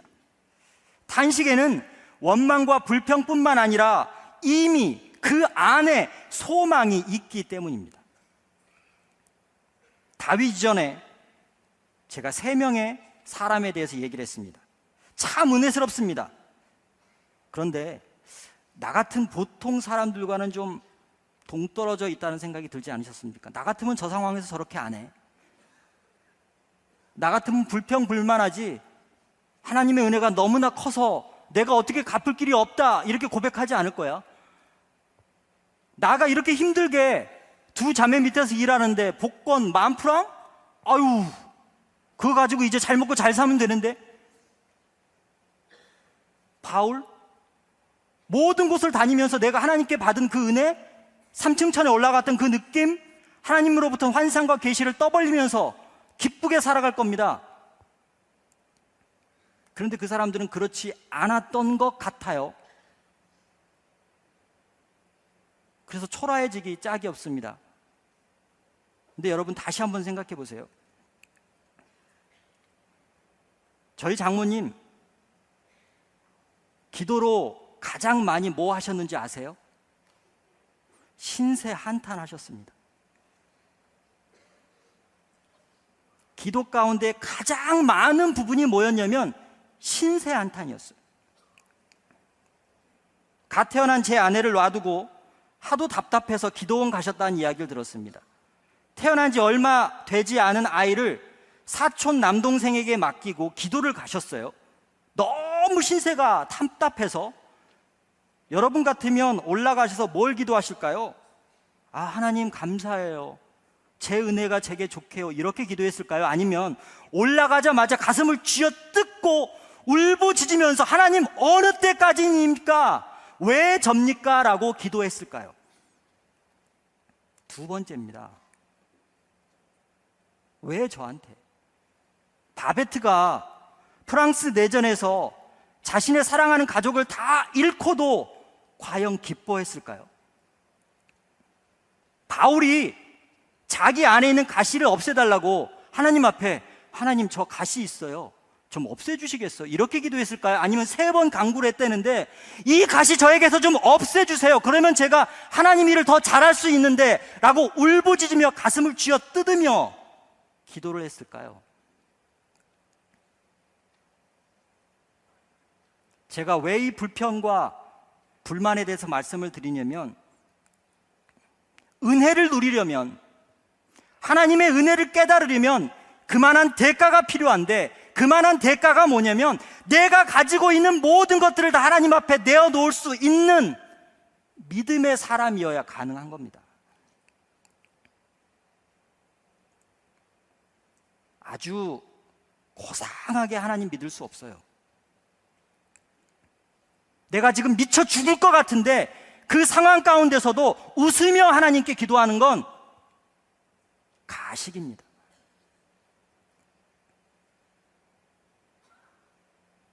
다윗도 그랬는데요. 바울도 그랬을 텐데요. 이 세상 그 누구도 연약한 인간이라면, 하물며 예수님도 이 잔을 내게서 떠나가게 해달라고 기도했던 그 예수님도 그랬는데, 우리는 언제나 은혜 가운데 웃으면서 기쁘게 살아간다고요? 에이, 천만에요. 그럴 수 없어요. 본문 3절과 4절을 볼까요? 분위기가 1절, 2절과 사뭇 달라집니다. 자신의 고통을 하나님 앞에서 애통하는 자는 결코 애통에 머물러 있지 않습니다. 3절에는 1, 2절에 나오지 않았던 내 하나님이라는 표현이 등장합니다. 내 하나님. 하나님은 누구의 하나님이십니까, 여러분? 내 하나님이에요. 예 하나님도 쟤들의 하나님도 아니고 내 하나님이에요. 왜요? 나를 가장 잘 아시고 나를 가장 잘 사랑하시고 나에게 은혜를 줄 수 있는 그분은 내 하나님이에요. 다윗이 내 하나님께 이제 매어 달립니다. 애통도 해봤고 불평도 해봤고 불만도 털어놓아 봤는데 깨닫게 된 거예요. 아무 소용이 없다. 그래도 믿을 건 누구밖에 없어요? 하나님밖에 안 계세요. 다윗이 자신에게 부어주셨던 하나님의 은혜를 다시금 생각해 봅니다. 애통과 불평 그리고 불만에 이어 기도를 하고 나면 이전에는 느끼지 못했던 기쁨이 찾아옵니다. 여기 적어도 기도를 좀 해보신 분이라면 제가 하는 말씀을 이해를 하실 거예요. 미친 듯이 울며 불며 기도를 했어요. 그런데 어느 순간에 이상 야릇한 느낌이 저에게 싹 찾아옵니다. 그리고 평안이 찾아와요. 내 주변의 상황은 아무것도 바뀐 게 없어요.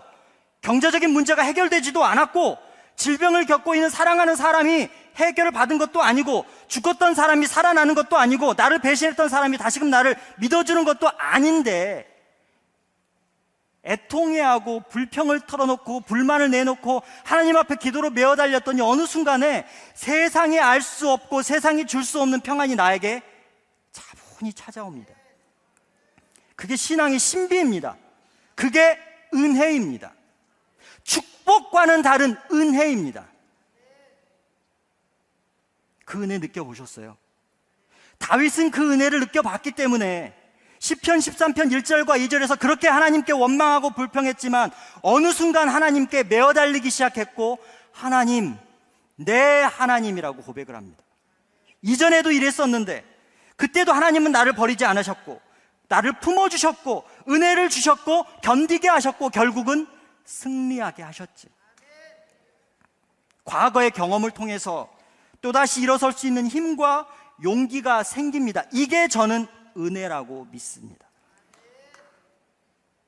5절과 6절을 볼까요? 다윗이 의지할 것은 하나님의 은혜뿐이라고 고백합니다. 이전에도 그랬었고 지금도 그렇고 앞으로도 그럴 것이라고 고백합니다. 그리고 이어서 주의 구원을 기뻐하겠다고 합니다. 어느 상황에서도 나를 지켜주셨던 그 주님, 사망의 음침한 골짜기를 다닐지라도 나를 안위하여 주셨던 그 주님의 은혜를 감사하고 기뻐한다고 5절과 6절에서 고백합니다. 그리고 나는 찬송의 삶을 살겠다고 합니다. 사실 은혜는 그 본질 자체부터가 역설입니다. 말이 안 되는 이야기입니다. 바베트의 만찬처럼 은혜란 값없이 주는 이에게는 값없는 것이지만, 받는 이에게는 값없는 것이지만 주는 이에게는 전체의 소유가 다 들어가는 겁니다. 하나님의 은혜는 마음 좋은 할아버지의 선심 정도가 아닙니다. 은혜 받을 하등의 가치가 없는 우리 인간을 위해서 갈보리에서 그 무서운 대가를 치르며 주신 게 바로 하나님의 은혜입니다. 누군가 이런 얘기를 하더군요. 하나님은 인류를 버리시기보다는 그 아들을 버리셨다. 하나님은 우리들을 버리시기보다는 당신의 아들을 버리셨다. 그게 은혜입니다. 이유도 조건도 없이 주신 이 은혜를 우리는 도무지 이해할 수 없기 때문에 이미 주어진 그 은혜를 깨닫지 못하고 망각하며 살아갈 때가 너무나 많습니다. 은혜는 또한 불공평합니다. 제가 성경에서 가장 이해가 안 되고 납득이 안 되는 본문이 있는데 포도원 일꾼의 비유입니다. 아침 일찍 나와 일했던 일꾼이나 저녁 느그마치 와서 일했던 일꾼이나 주인은 동일하게 싹을 줍니다. 아침 일찍 나왔던 일꾼이 불평합니다. 왜 똑같이 싹을 주느냐? 나에게 조금 더 줘야 되는 거 아니냐? 그때 하나님이 뭐라고 하십니까? 내 마음이다 라고 얘기하세요. 내 마음이야. 내 마음이라니까. 근데 왜 우리의 생각, 우리의 논리, 나의 지식과 경험, 내 판단 기준을 가지고 은혜를 잣대질합니까? 은혜는 하나님의 영역입니다. 우리는 그저 받고 누리기만 하면 됩니다. 근데 그 은혜마저도 내 구미에 맞는 걸 달라고 하는 게 바로 우리들의 모습입니다. 그렇게 즐겁과 고통 가득한 삶 속에서도 평생 하나님의 은혜가 너무나 컸다는 저희 장모님의 고백, 어촌 마을에서 매주 은혜에 대한 설교를 들으면서도 깨닫지 못했던, 경건과 금욕으로 아무리 힘써도 느끼지 못했던 그 은혜를 외지에서 온 가엾은 한 여인의 은혜를 통해서 누렸던 사람들, 견딜 수 없는 고통을 안겨준 육체의 가시에도 불구하고 은혜를 자족할 줄 알았던 바울의 고백, 4번이나 어느 때까지이니까를 외쳤지만 결국에는 하나님의 은혜를 경험하며 찬송을 살겠다는 다윗의 고백, 은혜가 아니면 있을 수 없는 그런 고백들입니다. 제가 설교 서두에 3명의 여인과 2명의 남성의 이야기를 통해서 오늘 말씀을 들려드리겠다고 했습니다. 기억하시죠? 이제 몇 명 남았어요? 벌써 까먹었죠? 은혜입니다. 여성 2명, 남성 2명 얘기했어요.